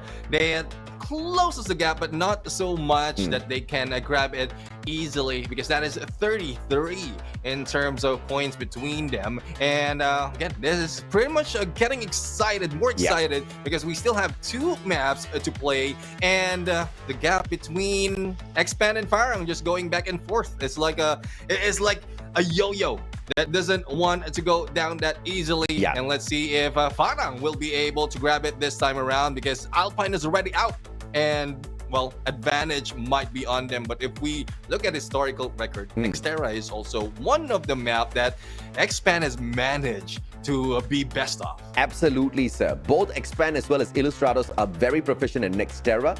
Farang is a very mid-range team or mid-tier team when it comes to the Nexterra performance. So this is another opportunity for both of these teams to run away. But my focus is no longer on Expand. I think Expand has heard enough from me for today. My next focus is going to be on Illustratus Juegos. They have got 33 points to catch up, 34 points to overtake Farang. 2 more opportunities to do that. They have shown us, as long as they can avoid AB radicals and play a little bit of a safer game, aim to hit those airdrops, hit all of that high tier loot that they can without really being pressured inside the blue circle, they can walk away with this in a massive way. Earlier game, we saw AB radicals peel away from them. Illustratus still chased down the blue. So this has to be the focus for Illustratus. They have finally managed to scare away AB. The only thing that can ruin the party for the Philippines right now is the Philippines. If AB radicals hunt them down in the blue circle, it will ruin the chances of Illustratus. And I don't know what kind of game AB wants to play here. I mean, there's 2 versions we can get from them, right? The first version is a very envious version. If I can't get it, you can't get it. Let me spoil your party. Version number 2 is, if I can't represent our nation, you represent our nation easy. And not by giving away the match, just not contesting for the blue is going to make the biggest of difference for Ilustrados. Yeah, well, we'll have to find out if which case will be given by AV Radicals. But again, it's getting closer to the end, and we'll have to find out how it is going to show up at this point, because stories has been changing overall, but the ones in the lead hasn't changed a lot. Now, all of you guys, obviously, we've got our opinions. We have the opportunity to voice our opinions over here. Now, we're not asking for your opinions about the teams and their performances. We would love, in fact, to know what you guys think about the format of our competition. How do you think we can improve MCPS Majors overall? I mean, 6 seasons in, I think we have been doing better and better and better each and every single season. But without the feedback from the community, we can't grow as quickly as we want to. So please do us a favor. Take this QR code, scan it, and give us all of your thoughts. Give us your feedback, especially if you are from pro teams tuning into the English broadcast. If you are from some of the organizations, you as players within MCPS, please let us know how you would like us to improve the environment here. And of course, viewers, you know what to do. Tell us how we can get you to enjoy the broadcast a little bit more. Yeah, hopefully you're enjoying the broadcast, because after 4 matches, we're going to go for a very, very quick break. When we return, the last 2 matches of the grand finals is going to open up, and this is where the excitement begins. So, see you in a bit.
2 more games to decide exactly who represents MCPS at the Free Fire World Series 2023. 2 more games to determine the champions of Season 6 as well. My name is AJ. I'm the Mustachio down here with my brother Neptune, the Gentleman Garcia. We are your casters for the day, and what a fantastic day of finals we've had thus far, Neptune. Yeah, definitely. I mean, we are not just focusing on two teams anymore for this day in battle. Overall, there's a lot of storylines that has been happening and unfolding. Earlier, we've seen Freedom Rumble just bring in a lot of fire on them. And then we saw the engagement and disengagement of two teams from the Philippines, which is Ilustrados Juegos and AB Radicals, which changes the bit into how these teams will be playing in terms of their ranking. But back to the matter at hand, 2 games as you mentioned, a chance for either Expand to increase their lead or Farang to take over. That is what they are going to answer in the remaining matches. Farang is 16 points away from Expand. They need 17 to overtake. Ilustrados Juegos, on the other hand, they need 33 points to catch up to Farang. So the story is either going to be Farang becoming your champions, alternatively, Ilustrados Juegos ruining their chances and taking that number 2 spot, and Expand remains your champion. But can there be a turn of events where Ilustrados Juegos becomes your champion? Now that one is going to be a long shot, which requires a ton of points. I mean, if you can see the difference between Expand as well as Ilustrados, that's close to 50 points, my friend. So they need Expand to not show up at all for the 2 games, and they need to hit at the very least 28 or 29 points on both the final 2 games. So, I mean, survivability for the side of Ilustrados Juegos, not starting it off against AB Radicals, that's 1 point. Hoping that Farang and Expand battle against each other and some other team can third party so that they will not get so much of a point. That's a lot of stories can be put in the timeline right here in this universe, in this multiverse, but we'll have to find out which ones is going to come true, because sure enough, on the next map, it is Expand who really has a good chance to taking that booyah. Absolutely right. Next era thus far, Expand has been super phenomenal there, followed by teams like Ilustrados. We also have seen AB Radicals perform really, really well here. A team apart from these 3 is actually Team Badut. Farang on Next Era have been pretty weak, right? I mean, thus far, just mid-ranking team as far as the Next Era performances have come across. So this is a huge opportunity for Ilustrados to catch up with them, a huge opportunity for Expand to continue running away from Farang before we get pulled into our random map. If we get dragged into Kalahari, there is a potential for Farang to bounce back, but in order to make sure that, they don't need a super massive round, they don't need a supernova of a round, okay? They need to do decently well here. And when I say decently well, the minimum is in that final circle. Yeah, I mean, getting a huge number of placement point if they survive a little bit longer, and then just do what they're doing in Kalahari. I mean, probably get a few more of an elimination from a distance, not really in a close range encounter. But as you can see from our prediction, it is gearing towards Expand. Number does say it, even the performance of the team does say it. So we'll see if anyone can break what we have set in our predictions right now. Best team in performance today has been Farang though. 72 points picked up. No other team close enough to them. Expand, who's the second top team, they have got a total of 54 points. So there is a huge difference between what Expand has been able to do today versus what Farang has been able to bring to the table. They have been the better team. But just because they're the better team today doesn't mean that their journey to take over that number 1 spot is going to be any easier, because once again, the fact of the matter is we don't have teams who have dominated every single map. We don't have that version of the team. I mean, it would be great to have an EVOS Phoenix from MCPS, but not the exact team in the roster, but a team that's similar to EVOS Phoenix. Unfortunately, we are just not at a point like that just yet, Neptune. Yeah, definitely. I mean, that's something that we are hoping to see, especially with every season of MCPS. But again, it's just some has a few of the weaknesses that are being taken advantage of the other teams, and like vice versa. Some have a good advantage that is not being put down just yet. Thus, initially in day number 1, like we've seen Expand go in for multiple booyahs, but once the other teams has managed to get a hold of how they're playing it, they are being put down. Not even the best team for this day. So let's see if that would change, because this is what we want to ask. But as we asked for earlier, Ilustrados Juegos AV Radicals get away from each other. I don't think that will be happening this time. They are still dropping in the same area. Like I said, man, it could just be either we don't get it, so you don't get it, or we give you way to represent big. And it looks like AV Radicals are not looking to be the bigger team today. They are looking to dominate Ilustrados Juegos. They are looking to ruin the chances of Ilustrados Juegos for ruining their own chances from the start of the group stage. I understand the resentment from AV Radicals.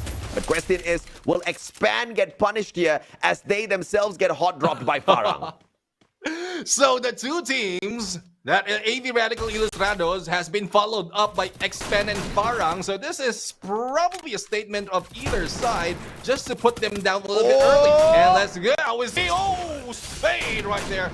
Put Crime MKS down and shot from that distance, who will be making a few of the damage, especially for the other players of Expand. Yeah, he has the VSS as well. Now, if Farang drops the ball here, this is a big boo-boo, but it's a great strategy courtesy of Farang, right? They want to go for the number 1 spot. What better way than to take out the players who are currently in that number 1 spot and then stand a better chance for themselves. It's a 1-for-1 trade thus far. How much more does Farang want to push this? Of course, a lot is on the line. This is a very risky strategic maneuver from Farang, but it's all or nothing because there's only 1 slot for FFWS in 2023. Good position for Spade right now, taking advantage of the buy station. He has bought one of their teammates, but saw Cobra, but unfortunately, he wasn't able to bring him down. Yeah. And that is where the first point of contact, especially if you want to revive your teammates. But as you can see, all of them already complete squad, seeing one from above. But fly high, butterfly, he will still live because Expand has his back. Yeah, Jambal was trying to shoot Crime MKS out of the sky. He gets sprayed down with the MAC-10. Spade going in for the save. Jambal out in the open, bleeding out. Don't shoot him. No, Cobra goes ahead to find the finisher. They could have just used him as bait instead, and therefore Expand actually lose the opportunity to bait in the players of Farang. Spade's gonna run away from the situation. Jesbu backs away as well, and the big risk, big reward not found, only risk to face. Now Farang needs to get away and play the game of revive. No, don't look at the scoreboard. Ignore that. Come, listen to my voice. Let's see. I think Spade, Cobra, is listening in as well. Misses that. But no, up close and personal, Spade tries the battle for the full HP for the side of Cobra. And not even a chance of a takedown because of that disadvantage. Yeah. He wasn't able to recover though. So I guess it's also a distraction. We know how Faiz can bring a teammates back. They did. The Jesbo is back, but the rest of the gang will need a lot more in terms of those coins, and also they will need loot once they drop. But Jesbo is being challenged right now. It's tactical index. It is not looking good for Farang right now. Yeah, looking terrible for Farang, man. Once again, big risk, big reward. You mess that up and you ruin your chances. And you know, I don't get this, man. Whoever created this strategy from the side of Farang needs a knock on their head, because Farang was in a solid place to get into that number 1 spot and steal it away from Expand. All they needed to do was keep their heads down and get into the final circle. As long as they secure a decent enough number of placement points for themselves, along with average eliminations, you're going to be able to cut down the distance, because once again, they're 16 points behind Neptune. It's not impossible. Right. Exactly. I mean, we've seen them do that. It's even if Expand has a better advantage because of their performance in this map, all you have to do is plan out a better approach. Yeah. But looking at the kill feed, and we've seen, I'm seeing that in the kill feed earlier on, a lot of engagement where in AV Radicals is losing in. Tanamo has been brought down. It's now left, if I'm not mistaken, to only 1 player of AV Radicals. But this is a good start for Ilustrados Juegos. As we mentioned earlier, this puts them in a spot to catch up with it number 2, and with Farang's performance, it might look like they will be able to do so. And unfortunately, because of the storyline built up thus far, I think AV Radicals definitely deserves what is coming their way this time around. They could have just walked away from the fight. They forced the issue inside of the blue circle. And I've said this already. The frequency of victories in that 50-50 fight has been skewing to the side of Ilustrados. AV Radicals should have taken good note of that. Although they have lost more of those battles, they have been able to ruin the chances of Ilustrados, not really get a lot of benefit from that. So it was very clear the intention there wasn't to excel, but was mainly to ruin the chances of Ilustrados. And to get turned on in that way, of course, is good for Ilustrados. But it's still not too late for them. Just like how Farang abandoned that ego fight against Expand, AV Radicals can do that as well, and perhaps try to re-engage in that final circle. Yeah, let's see if they'll be able to meet themselves up in the final circle. Engagement happening between Freedom Rumble and Team Badut. And Team Badut right now is in the losing end. 2 down already from their side. A jump against a 1. This is from Farang. And Jembo right now will try and take advantage. But no, when a man who has been staying in there looted up and coming from the skies, you jump in, swooping against a Team Badut Yans. It is already a disadvantage for you. I've been shoutcasting for 4 years now, shoutcasting exclusively for Free Fire for 3 years. And I can tell you for sure, Neptune, you've enjoyed casting as long as I have in the world of Free Fire. The strategy from Farang now makes zero sense in the world, man. Why would you throw away that #1 spot opportunity with a gameplay like this? I swear, I'll never understand.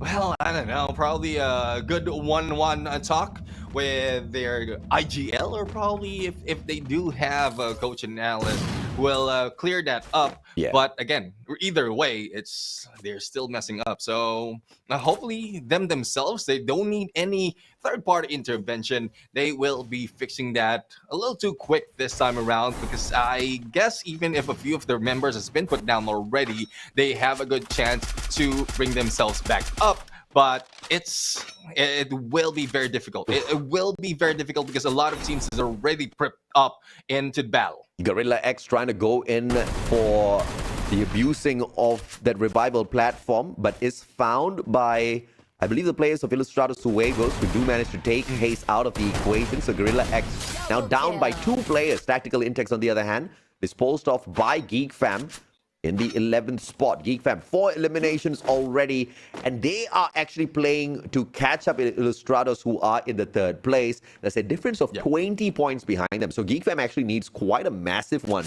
in order to be able to catch up.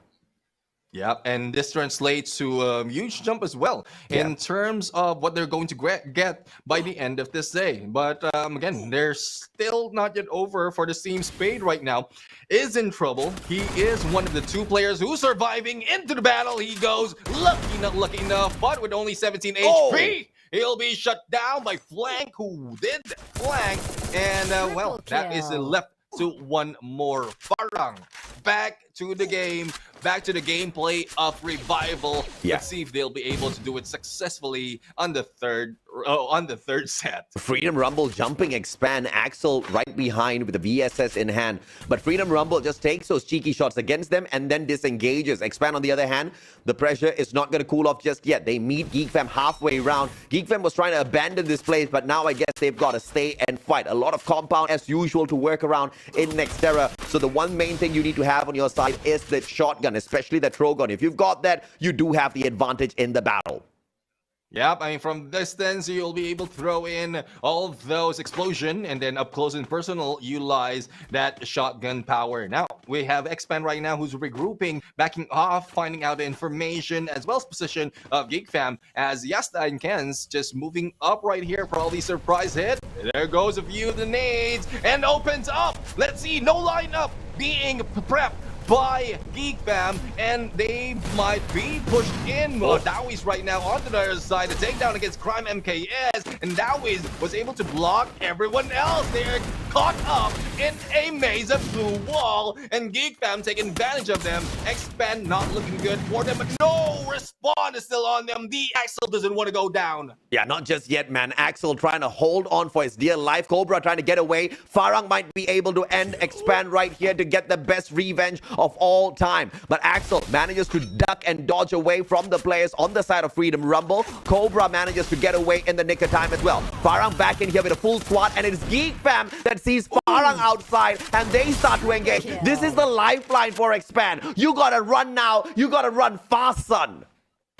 Yeah, but Cobra stays in there. The Axel tries to regroup, but Daoist is very, very close. But with the distraction being provided by Jesbu right now, this might be it. Farang is, well, looking at the last moment. And yes, there is a vending machine, but again, it is very risky to bring them here because not only do we have Gorilla X, Geek Fam, and Visionaries in here, Expand as well, we have AV Radicals and XCC Sports and Ilustrados Juegos as well as Freedom Rumble wants to join in. This is Pandemonium, AJ. A pandemonium indeed, man. The one blessing in disguise here is this is Nextera, baby. Lots of cover, lots of defenses. Even if you do get a late revival, you do have an opportunity, but that is if you do make it into a compound. Clearly, Crime MKS just could not find a maneuver towards the rest of his team members. Farang's going to be backing away. AV Radicals threatening the presence of the players on the side of Expand right now. 0 elimination still, but 4 eyes will be picked up, and that's going to be the first point for AVR.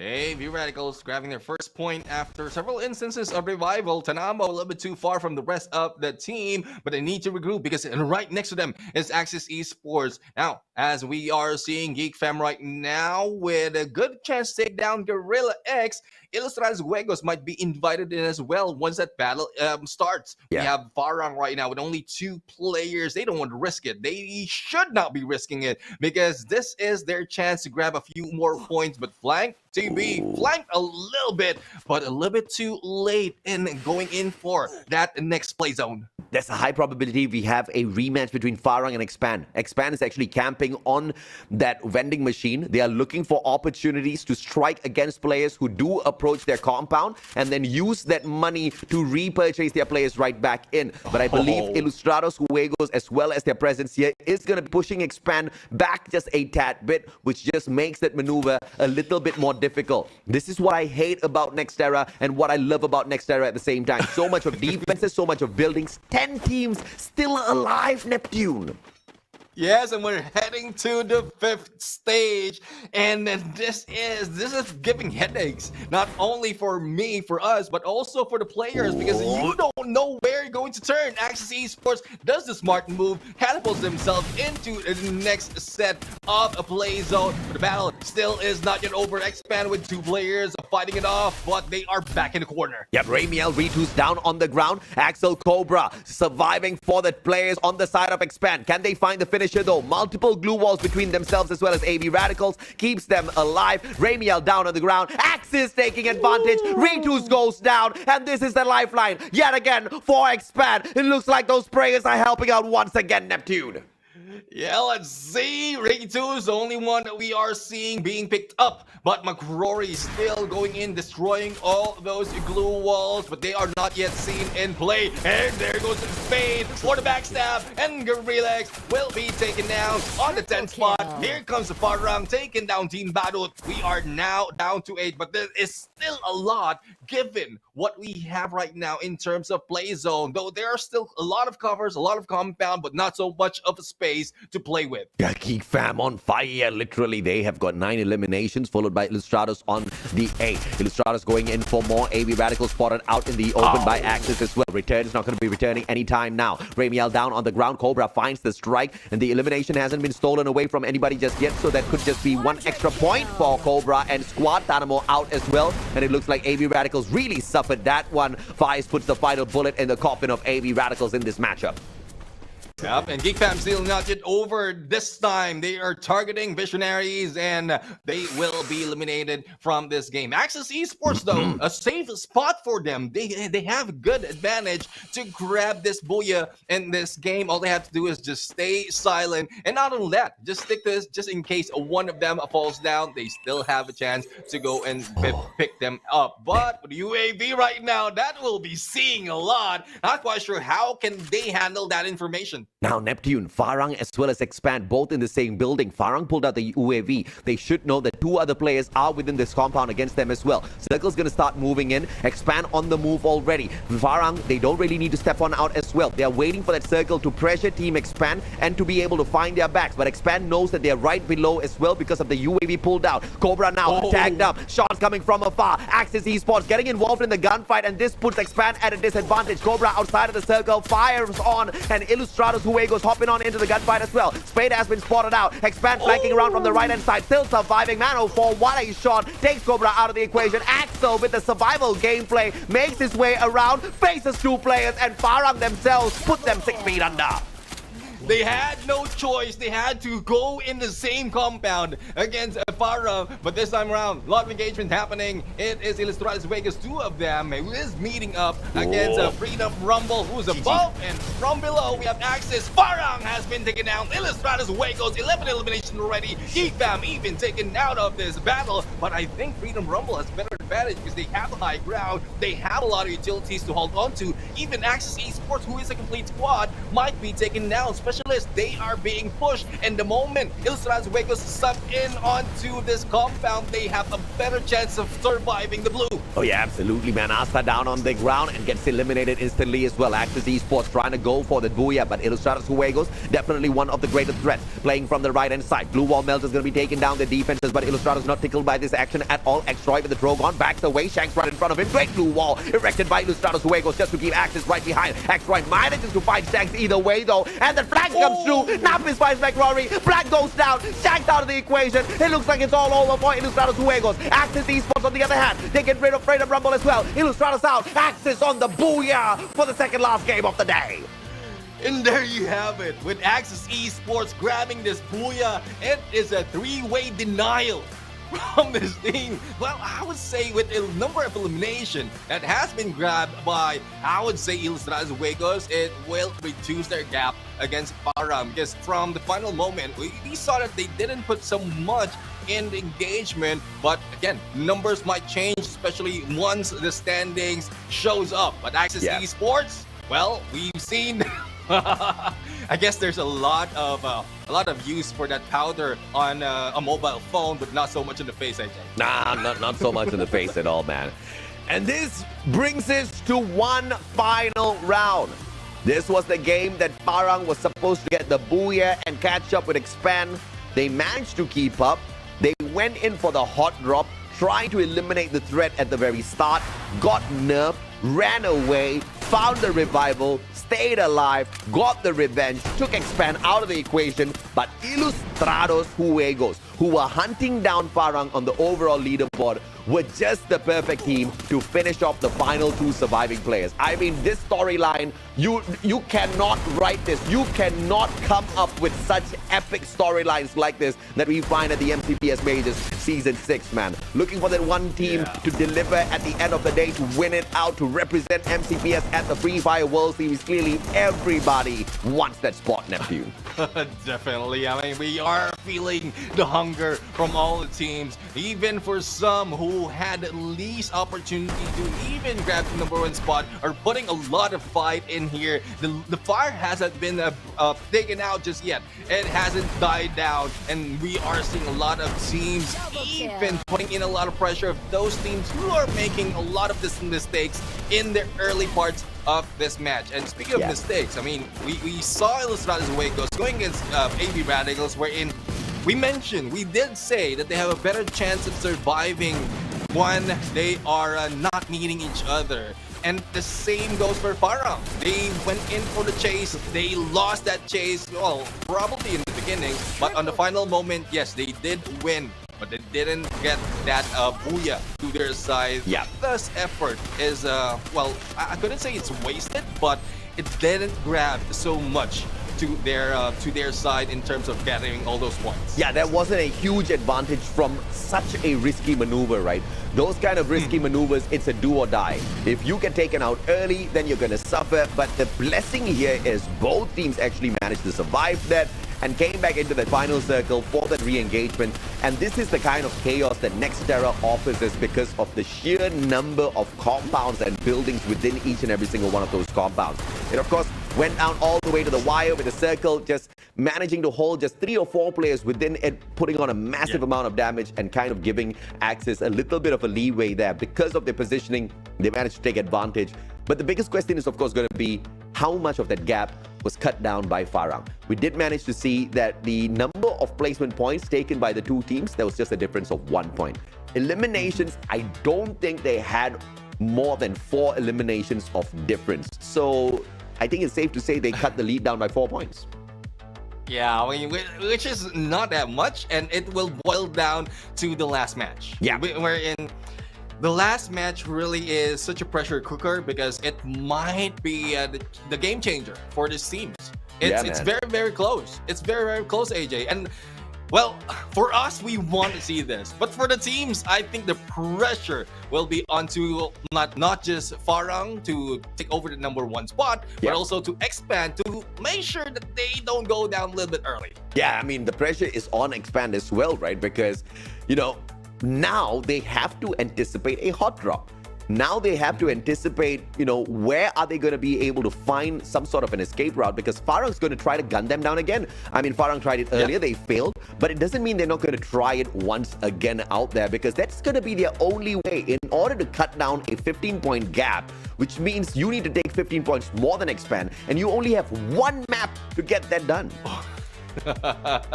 Which is a very, very, very difficult. But let's not take it away. The MVP man 04 right now. 3 eliminations and well, close to 2,500 on the damage. I mean, it's been a while that we've seen Man 04 on our MVP spot. It's been a while that we've seen Axis Esports on that Booyah spot. But a team MVP, they have 9 total elimination, 21.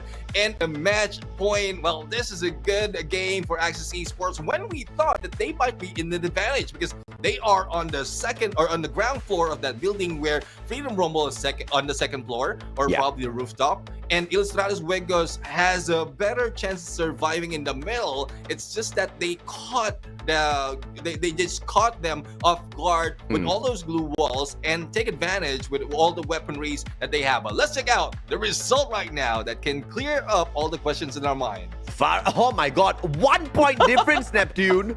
There was 16 points difference earlier. Now, sorry, there was 17 points difference earlier. Now there's just 16 points. Farang needs 16 points more than Expand to become the champions of MCPS Majors Season 6. They need everything in this next game. If Farang is prevented, it's gonna be game over for them. Expand makes it through. It's impossible for Ilustrados Juegos to get that number 1 spot. This next battle is only between 2 teams. This next battle will guarantee us a 2-time MCPS Majors champion. It's either going to be Expand or Farang. There's no way in hell anybody else gets there at this point.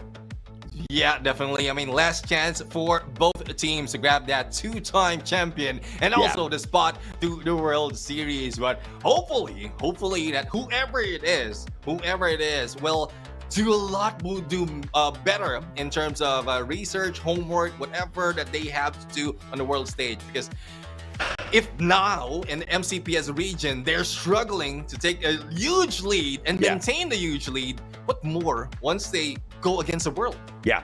I mean, this form of Farang that we're seeing here, so good, so lethal. FFSI group stage, they were dead last, bro.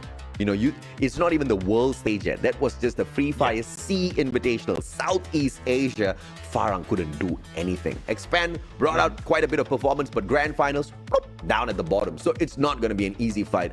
It's going to require a lot.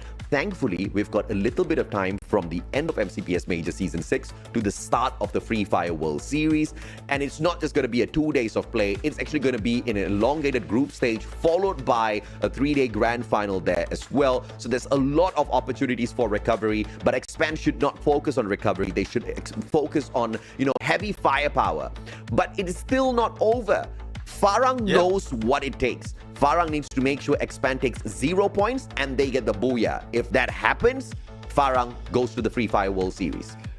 Yeah, let's see. Now we're going to see which map they will be playing on, and we keep mentioning the advantage of both teams and whatever map it is. Let's see right now which of these map. And there you have it. We have Purgatory, and we Neptune. Neptune. Neptune, do you know what this means, my friend? We were talking about the number 1 spot and the number 2. We were talking about Expand and Farang. Ilustrados Huego said, my friend, you have forgotten. The Filipinos are still alive. Ilustrados needs 26 points to overtake Farang. This is Ilustrados' best map in the grand finals. They have hit 50 points thus far at Purgatory. All they need to do is pull Farang's strategy on Farang. Question is, can they find Farang in the first place? If they take Farang out 0 points, they get the MVP of the game. They get the booyah. They get 26. And we know Ilustrados is capable of having massive rounds just like Expand. If Ilustrados can go into a record-breaking run this time around on a map that they're very comfortable with, second spot over to the Filipinos. Oh, definitely. I mean, I'm pretty sure they have that already planned. A long prediction says it as well. It is Ilustrados Huegos that we are looking to grab this booyah and a lot of points. But again, it's up to them. One thing is they need to get away from AV Radicals. Another thing is they can hunt Farang, but I don't think they'll be able to do so because, again, last time it was Farang who's hunting Expand. So if you manage to predict that already, that you have to drop on Expand to see Farang, you're going against 2 teams already. You know what they say, Neptune? The enemy of my enemy is not just my friend, he's my best friend. Okay, so now you're gonna have 2 teams gunning for Farang's head. You're gonna have Expand clearly looking for Farang, because as long as they can end Farang, the run is over. There's no fight. There's no way in hell Ilustrados is going to get the number 1 spot. Now we might see a reversal. If Farang is hot dropped by Expand, GGWP, bro. If Ilustrados goes for the attack onto Farang, that's it. That's game over right there for Farang. This is the kind of battles we deserve at MCPS. This is just hot, man. I love it. Down to the final match of the day, I'm still excited. This is the kind of competition that keeps me alive. Definitely no clear-cut winners just yet. A lot of changes, a lot of assumption, and we've even for the past 2 matches, a lot of difference in terms of drop spot, in tactics. Even the one surviving the last, it has a change overall. So we'll have to find out. And I can't wait. This is the final last match of today, of this competition of MCPS Majors Season 6, and it boils down to Purgatory. And you know this is the spot where you have to pay for your sins. Whether you have sinned a little bit, whether you've sinned a lot, everybody goes to Purgatory, baby. Who's gonna be able to atone for those sins? Who's gonna be able to make it up to God? Who's gonna be able to pick up the booyah? Who goes over to the Free Fire World Series 2023? Only one of 2 teams can get it done. Multiple teams can ruin dreams today. Yeah, and I'm feeling like Farang feels so much that this is their purgatory because they are the ones in limbo right now from the storyline that we have already mentioned. But as you can see, we have a few of the teams already dropping in. Farang a little bit ahead into probably Marble Works. AV Radicals backs off from all of those blue zone chains, and they are now meeting up against Freedom Rumble. That leaves us for Expand's position as well as Ilustrados Huegos, which is very smart. Well, Ilustrados Huegos, they go in for the blue. Very smart.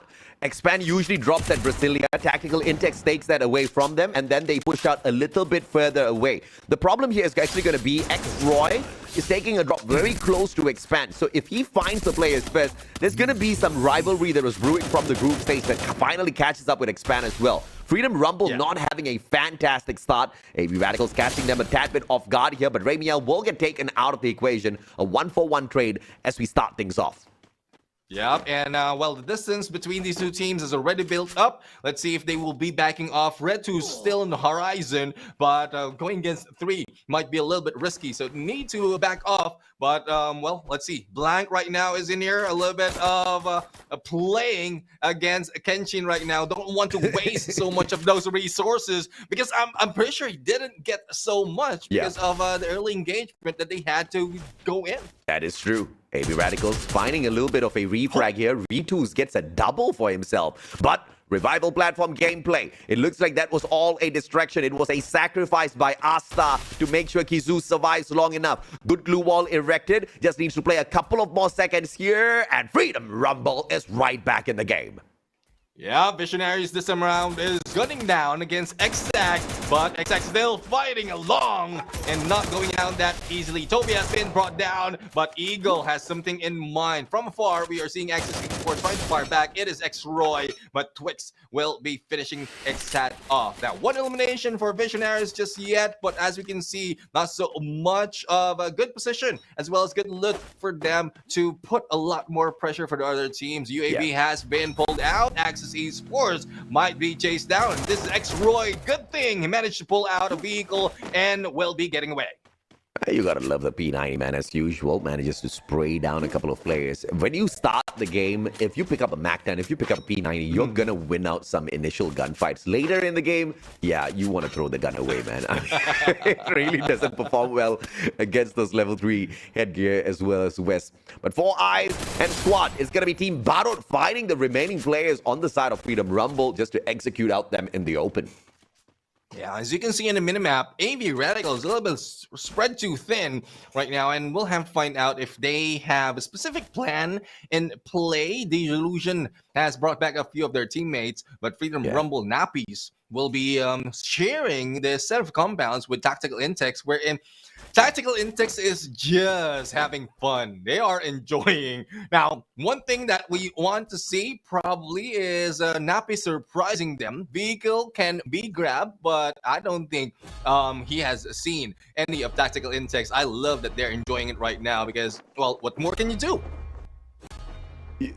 Yeah, I mean, you know, if you're Tactical Intex, you know that it's impossible to get out of the 10th spot. You need a minimum of 24 points to catch up with the Visionaries, but that literally gives you the 9th spot. It gives you nothing more because Visionaries are 31 points behind Team Barut. So it's just impossible to climb up more than one position. And I mean, when was the last time we saw Tactical Intex pick up a Booyah, man? Not a single time have they done that within the grand finals. A single time only in the group stage. But it's a fantastic attack against Napis, though. Freedom Rumble, they didn't really have the numbers that Napis didn't stand a chance against Tactical Intex. Yeah, there was a few instances wherein they could have rushed in, but they were a little bit too late, and thus the rest of Freedom Rumble will be backing off. Expand, on the other hand, is in the battle against Visionaries, and that is when Visionaries probably might have bring back 2 of their teammates. But Jessman managed to get away, just riding those monies, and will be surviving. But a chase might be happening by station in here to bring back some of the teammates, 900 coins, and bring back 2. A little unfortunate that each player's life cost him 400 coins, so can only afford 2, but that's going to be enough for the time being. Kizu, on the other hand, stands no chance. And Freedom Rumble, great start to the day, but a horrible end. Yep, I mean, they managed to grab 2 Booyahs today. We're expecting them to go for the 3rd, but I guess a lot of other teams has caught up with the storyline. They want to grab that 1, 2, 3 spots from the teams that we were talking about, Expand, Farang, as well as Ilustrados Uegos. But as you can see, early part of this engagement only led us to one team being eliminated. AV Radicals, though, in the lead. Following them is Expand. So this is already a good start for them to increase their gap against Farang. Let's see how much more we can get out of Farang here. Once again, they are looking for a 16-point lead above Expand, but as things start off, they are already on the back foot. They need now, at this point of time, 18 points because Expand has picked up 3 already in this matchup. So not only do they need to keep up, with Expand, they also need to exceed whatever they can take. Visionaries, on the other hand, gonna get stuck in a tiny little corner. Too fast. Beautiful nade. Goes on out as well to catch Twix out in the open. Twix doesn't have much of an option. They are fighting against AV Radicals. Visionaries versus AV Radicals. Return does get taken down. Team Badut with the slay. Tanamo is still on the revival platform, hoping and praying Expand doesn't approach, but here comes a cluster. Tanamo low on that HP. Tatsuya can't save his life just yet. All the players from the side of Expand flanking him down, and Crime MKS gets that Mag 10 slay. Tanamo, that's a failure on the revival, but he's not the final player. Yes, definitely. There's still Raymil in here on high ground, but Team Badut probably might have spotted it already. And with what we're seeing from Expand, there's a statement being relayed right here. Catch us if you can. And that is towards Farang, because the lead is quite increasing. And AV Radicals, they might have lost another one, but there's no confirmation of them being eliminated just yet. So we still have Raymil in there, a little bit too far, going away, probably trying to distance himself from the other teams, and he might be going for the flank towards that revival. But battle is now between Tactical Intex and Farang, and a few of Farang has lost their point. Absolutely, man. Let's see if or not Tactical Intex can keep this fight up against them. Thus far, Farang just needs to find that recovery onto the one player. Gemball takes speed out of the equation, flank around and smooth down on the ground, as well as just boost Mag 7 just a little bit too hot for the fire to keep up with at that point of time. Now Farang needs to back away as Toby from the side of Visionaries just does approach. Luffy, on the other hand, finds the game of survival, backs away, flies all the way across the battlefield with Spade down on the ground. This gives him a little bit of a lifeline. Visionaries just sticking in their noses here, and that's going to slow Farang down. Yep, and on the other side, we are seeing Axis X-Roy being eliminated. Nah, and, they just bought a bounty on his head. So this means that was a bounty. Yeah, Expand's going to be able to hunt down X-Roy. And this is the final match of the Grand Finals, final match of Season 6. And this was a hot rivalry that started between Expand as well as Axis Esports. I created the rivalry, by the way. And we were talking about how X-Roy left the team of Expand to go and create some sort of a formidable squad on his own. That clearly backfired. Expand hot as ever. In fact, I think they're doing it even hotter without X-Roy. Yeah, I mean, they're doing well, dandy, and fine right here. And X-Roy, well, I don't think... Let's see if he'll regret this, because that will depend on what movement will be done later on. But as you can see, we have Team Badut right now taking advantage of their position again. Illustratus away goes, Blank goes down, and the tough team, or the top team that we're expecting in this map, is not looking so tough.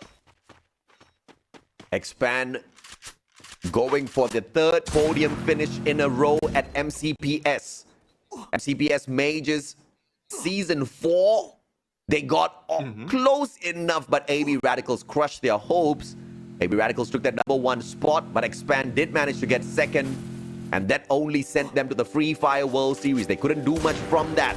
But MCPS Majors Season 5, Expand picked up that championship. They became the champions of MCPS, went on to FFSI to make MCPS really proud. And now they're looking for that back-to-back. And like you said at the start of the competition, Neptune, no team has ever picked up 2 MCPS championships, ever.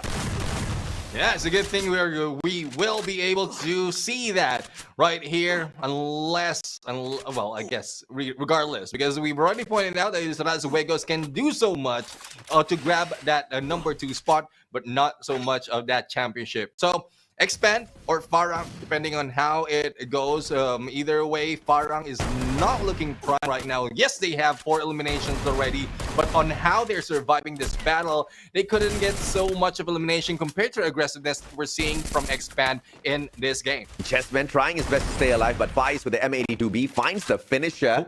Chessman out of the equation, but Visionary still alive. You're backing away. Axis X-Roy on the other hand, it looks like the target on him has been removed already. That has timed out, so Expand did not manage to take advantage of the hunt earlier on. Farang finding a decent spot for defense in this next safe zone as well. Axis Esports will have to do battle with Tactical Intex, and they have to hope and pray that Farang doesn't stick their noses in here. Oh, even Geek Fam is in there a little too close. Let's see as to how this is going to turn up. We have Axis Esports on the other side trying to run them down, but Toby spotted. But it has been stolen, or no, it was stolen by Spade against Return, and that was a pot shots coming from Return to knock him down, but wasn't able to get the confirmation. And that's the exact reason why you want to bring the M82B, man. Capability to penetrate through the glue walls, especially because so many players are playing that Nairi, which makes the defense out of the glue walls just so much more annoying to deal with. Glue wall melters are having a tough time as well. But the M82B says, okay, whatever, I'll just shoot through it. Yeah, I mean, a good wall brawl from Iris might help, but again, it's not so much that it can provide different advantage in this game compared to the other skills that we have seen so far. But Farah right now, 7 eliminations already. Let's see if they'll be able to gun down and bring down Axis to their knees. A glue wall just on the stairs to prevent them from moving up. Yeah, Axis Esports in a heated battle against Farang. Now they can make a little bit of a difference here, Axis. If they can win out this engagement, maybe even take away the 4th spot from Geek Fam through a phenomenal round. But this is going to be a tough one. Tactical Index out on the outside. Farang still playing a very aggressive game against them. X-Roy does go down. Spade with a God nade out of nowhere. And Axis Esports now in a lot of trouble. Phoenix tried to fight back, but he has been put down. It's only left to 1, and there you go. Axis Esports has been taken down 11 points already for the side of Farang. And the question is, how many points has Expand gathered? They have a good chance to grab a 2 against Gorilla X, and there you have it. We have 6 points, so I guess the lead might be closer, but again, it's still Expand have a chance to grab a few more, especially they're not being taken out just yet. Yeah, we've seen this exact mistake being made by Expand against Gorilla X in the past. Gorilla X just pumped them with so many grenades, like shooting fish in a barrel, and Gorilla X were the victors of that engagement the last time.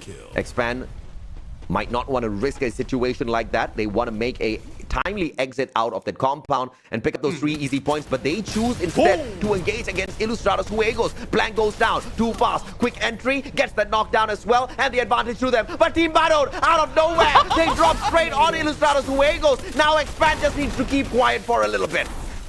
But the thing is, Farang even take advantage of those flight, putting down Team Badu. So it is a 4-way battle right now. Glue wall to stop them, and they are now clumped up into one compound. Illustrados Juegos has been taken out, and it's not just with the Expand. It is also coming from those cheap shots coming from Farang from afar. Team Barut in the battle, only 4 eyes is down, and they are bringing Expand to their knees, and we'll have to see. The reviver, the pickup is being done right now, and Jembal will be jumping in as well, and let's see what damage can they do in this battle. Yeah, Farang's looking to find the finisher courtesy of their own hard work. Too fast, the captain of Expand, hanging on for his dear life. If Team Barut can find a little bit of distraction here, bait Farang out of this compound, Too Fast might just be able to survive this encounter, but a couple of those ice grenades just laid out all around Too Fast. He'll have to play the game of survival. Patching himself up is going to be crucial here. Team Barut, if they can end Farang, Team Expand will still have a good chance at the #1 spot, and Barut is doing fantastically well against Farang at this point of time. Oh, Jesbull has been taken down, but we have Expand already eliminated. Team Barut in the battle of 1v1. Jans wins that. And let's see, 2v2 right now on the situation. Takedown against Jans will be done by Spade and Jemba. Not yet picked up. They are now in the corner. And we have Team Barut trying to bring on the pressure on them. On the other side, Visionary is already eliminated. But here we go. All the rain of fire from the Clown team, not letting up. Yeah, Team Barut really wants this execution, man, but look at the layers of glue wall. Farang doesn't want to give in. 16 points in hand already. They've managed to cut down the distance enough, but Team Expand did manage to pick up some solid points on their side as well. Barut abandons this engagement as they let the circle do the rest of the work. Fires down to the ground. Flank turns around, gets that AWM connection. AB Radicals out in the 5th spot. Farang, massive round for them. Spade out of the equation as well. It is going to be the ice grenade that finds it. Flank finds the finisher through the God nade. Jemba really low, and that's it. It is all over. Farang out of the equation. Jembal a sliver of health left. Farang out in the 4th spot. That can only mean one thing. But let's see if or not teams like Geek Fam will be able to catch up with Illustrados as well. It's still going to be a massive round for them. So far, 7 eliminations already for the side of Geek Fam, and they are still bringing on. Godzilla has been taken down. Gorilla X is out for the count, and let's see them fight on a team versus team. Team Barud, who managed to survive and break down. Both Expand and Team Parang, will be going down. Geek Fam, they will be grabbing the Booyah in this last and final match. Oh, that's just insane, man. Crazy stuff out there. But the biggest question is still gonna be, was Farang able to outdo the performance of Expand? Expand did manage to get close enough towards that final circle, but luck wasn't on their side. And this was a massive round for Farang. 16 points picked up just purely through eliminations. It was a massive round from them, and the placement points picked up could be enough to undo the few eliminations that Expand got on their side as well before getting kicked out of the run. Either way, it's gonna be just a couple of points that the team in the second spot will lose the spot of the Free Fire World Series, and it's gonna be a crushing blow for sure for the losers, Neptune. Yeah, well, I mean, either way, if it is that close that they're going to lose this battle, I couldn't take it any other way. Because, I mean, it's good that you lost that #1 spot in a very, very close fight instead of like a huge gap against you. Because at some point it will hurt more, and next time around you will reminisce that you didn't do so well. This time, once the repeat happens in the next season, this will remind them that they need to put in all those efforts, not only in the first instance, not only in the first day, but every day, every match, and they need to win all those gunfights. Not only showing MCPS, but showing everyone from Southeast Asia, everyone in the world, that you will be the next champion of Free Fire. Oh yeah, absolutely, man. I mean, this is just an insane performance coming through from everyone, especially Farang, who desperately needed a victory here for themselves. Opportunity after opportunity was served up towards them. But the biggest question, of course, is still gonna be, what position was Expand taken out in? Do you happen to recall that, Neptune? Not really, but I can try to look it up. No, but it's again, alright, man. I mean, either way, with 16 points that was grabbed by Farang, and they're very, very close to each other. So with the 5 point that they have, or the 5 point lead, or sorry, 16 points. Either one or two. No, difference in terms of their placement. Just the eliminations alone should have been able to overcome the difference in points. So what's going to be making the difference is the number of placement points picked up by Farang at the very end of that engagement. Okay, this is Axel going down, Cobra as well. Yeah, pretty curious to see exactly how many the boys got before they got taken out of this scenario. 8. Oh my goodness, bro. This is going to be very, very, very, very heartbreaking for Farang or Expand, because it's just way too close. I mean, 8 eliminations at that point of time. Crime and KS got that one knock. No elimination yet. Does Crime get it? Crime got taken out by Team Badot. No, we didn't see that. So that's 8 points, and potentially 3 picked up from placements. No, Too Fast was still alive even at this point. Dude, I think 7 might be. This is that moment. 7? This is that moment that, yes, this is the moment that Too Fast has been eliminated. There you have it. They grabbed 7th spot in this fight. So 12 points, Neptune. 12 points, which means, which can only mean, we have got the representatives for the Free Fire World Series, baby. We have got the champions, and I believe it is gonna be the back-to-back Expand. It's gonna be so embarrassing if it's not Expand, Neptune. I mean, pretty much. I mean, with the point that Farang needs to catch on, as well as the survivability of Expand at this point, it's already clear-cut that they only caught up with the gap before the game started, and the points has been gathered already by that 7th spot already. So there you go, AJ with a little bit of flex for Expand. You know, this team has come such a long way.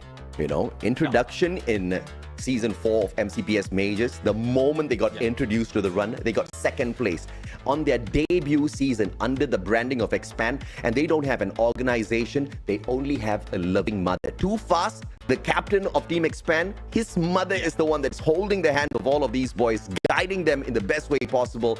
We had a couple of conversations. I told her, Che Ain, please don't sign up in any organizations. She looked back at me and she said, AJ, I totally get where you're coming from. We're not going to do it. We're going to go all the way on our own. And I love that, man, because what they look to do is not just expand their dominance out there, but they are waiting to make Malaysia proud. They're waiting to make this possible, to inspire the whole scene here within Malaysia. But now that dream has just grown so much bigger. They want to inspire the whole of MCPS, and what a run we've had. Like you said, Neptune, at the start of the competition, not today, at the very start, on day number 1, we've never had a back-to-back. We've never had a 2-time MCPS Majors champion. Every single season, the past 5 seasons, we've had a different team. Season 5, though, was taken by Expand, and there's a probability they are the back-to-back champions. Question is, am I going to get embarrassed for pulling out this jersey so early? Probability is already taken by Expand, because again, as we were talking, final moment, 16 points, 16 elimination that has been gathered is just a means for Farang to catch up with before the game. But Expand did put up a lot of fight in there, even like to the final moment, number 7, they already grabbed 4 in placement point. What more if the elimination has been put in? But let's not take away the fire, the flame from Geek Fam's Yasta. He's the MVP of that final match. And again, even if this is a fight that will dictate the champion, Geek Fam really brought in the fire, the fight in that last engagement. They pull up as well as put in the best possible time. Thus, they grab 12 elimination and a total of 24 points. Yeah, Geek Fam's just one of those teams that have got a very aggressive setup when it comes to their active passive skills along with their pets. You can see the Dreki there as well. This is the kind of team that goes in for the quick damage, and when Dreki is used, the owner is able to spot up to 4 opponents who are using medkits within a 30-meter range. A 30-meter range is huge in the world of Free Fire. It covers quite a bit of that compound. So if you're going to take a very aggressive game against Geek Fam, you better hope and pray you don't need to patch yourself up, because they're going to know exactly where to find you. They're going to know how to shut you down. 24 points for Geek Fam, 23 for Farang, but Expand with the 12 points in hand. They are your back-to-back MCPS Majors champion. They are going to be the representatives at the Free Fire World Series 2023, no doubt whatsoever.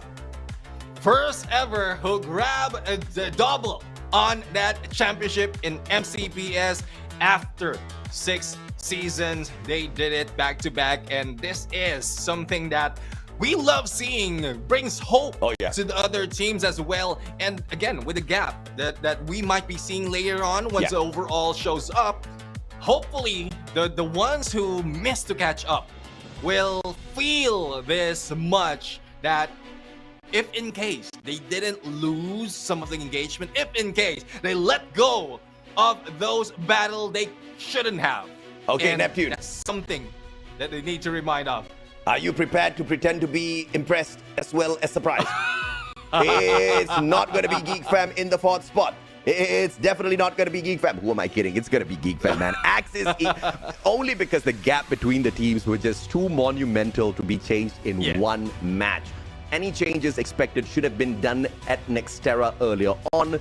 They didn't get it done. They had to wait for Purgatory, and it was just way too late. We needed a monstrous round from any one of these teams. For example, Axis or Geek Fam or Illustrados or Farang, in order to be a champion. But of course, Geek Fam couldn't bring the monsters out from within themselves.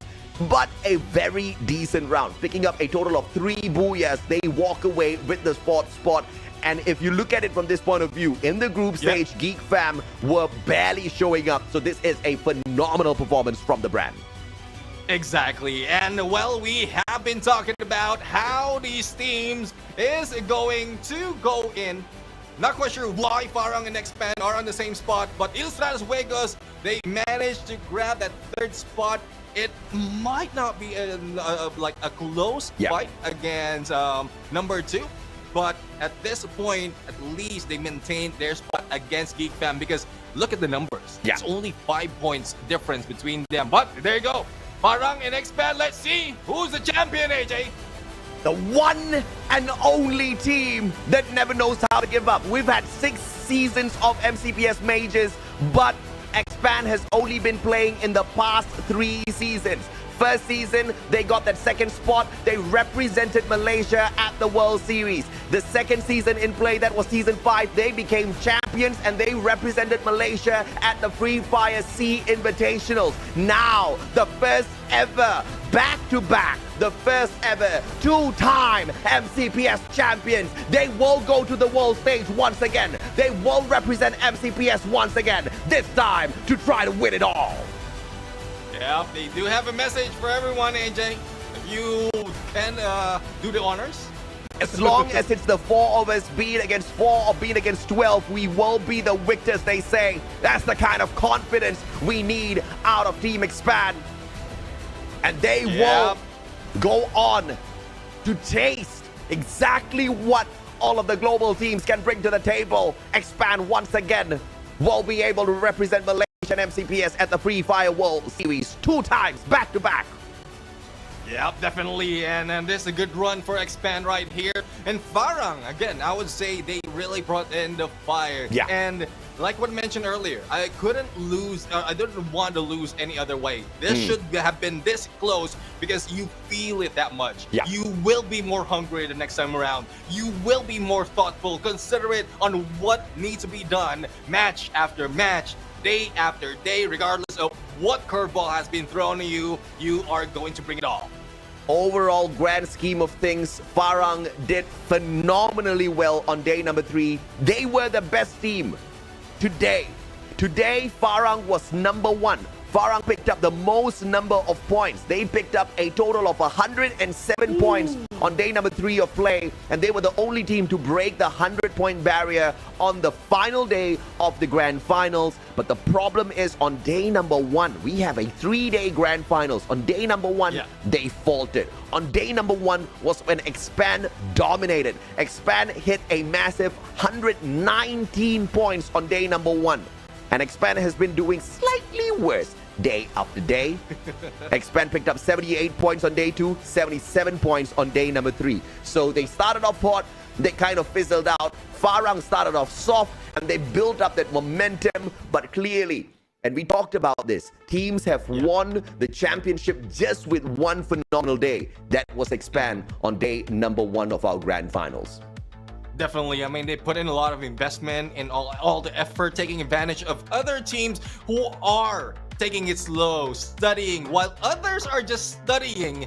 They are already putting in all the execution of all the homeworks that they've done from the league stage, and that was what makes Expand impressive. Oh yeah, I mean, dude, there's so much of beauty from what Expand has been able to show us thus far.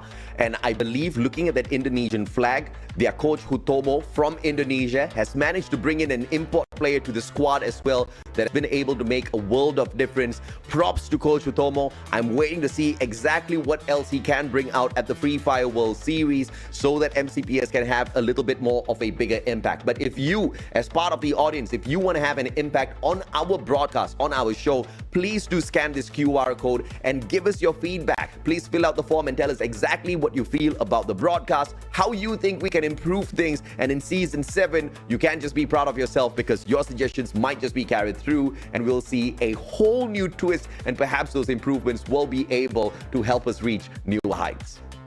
Yeah, like we are looking for improvements from the teams. The same goes for production, same goes for the casters and everything that follows. So please do give us those feedback, and also we would like to share all our appreciation for everyone, not only for the viewers but also in the background who has put in a lot of effort, a lot of time to give us a great show just like this. And AJ, I mean, day number 1 is already epic. Day number 2 has been growing and growing up until the last day. The excitement, the build-up. given us a very close 1-2 in this MCPS. Yeah, absolutely, man. I mean, 4 points difference. Farang needed 5 points to take over the number 1 spot if they had one more game. And that's going to be their greatest regret if we had one more game. The question is also going to be, what if we did not try to get cheeky with Expand in that second last matchup? What if we didn't try to play to down them? What if we had played to our own strength? Because clearly that was the winning strategy. On that final game at Purgatory, one of the worst maps for Farang, they had a massive game, all because they played to their own strengths. They dropped the ball. And Farang is definitely a capable team, but unfortunately, they just didn't have the right decisions made this time around. Doesn't mean they won't put up a good fight in Season 7. But that does bring us to the end of Season 6 though, Neptune. Yeah, definitely. I mean, end of Season 6, it might have been shorter compared to the previous season, but it has been lit up in flames by the teams right now. Even us, we couldn't bear with the energy, with excitement, with every match that we've seen. But we have to say goodbye to all of you. We're going to see you next season. Not only that, we're going to see the teams on the World Series. So good luck on them. We have been your casters. I am Neptune Gem Gaming. Together with me is my brother, the Mustachio AJ. Thank you very much. See you again next time.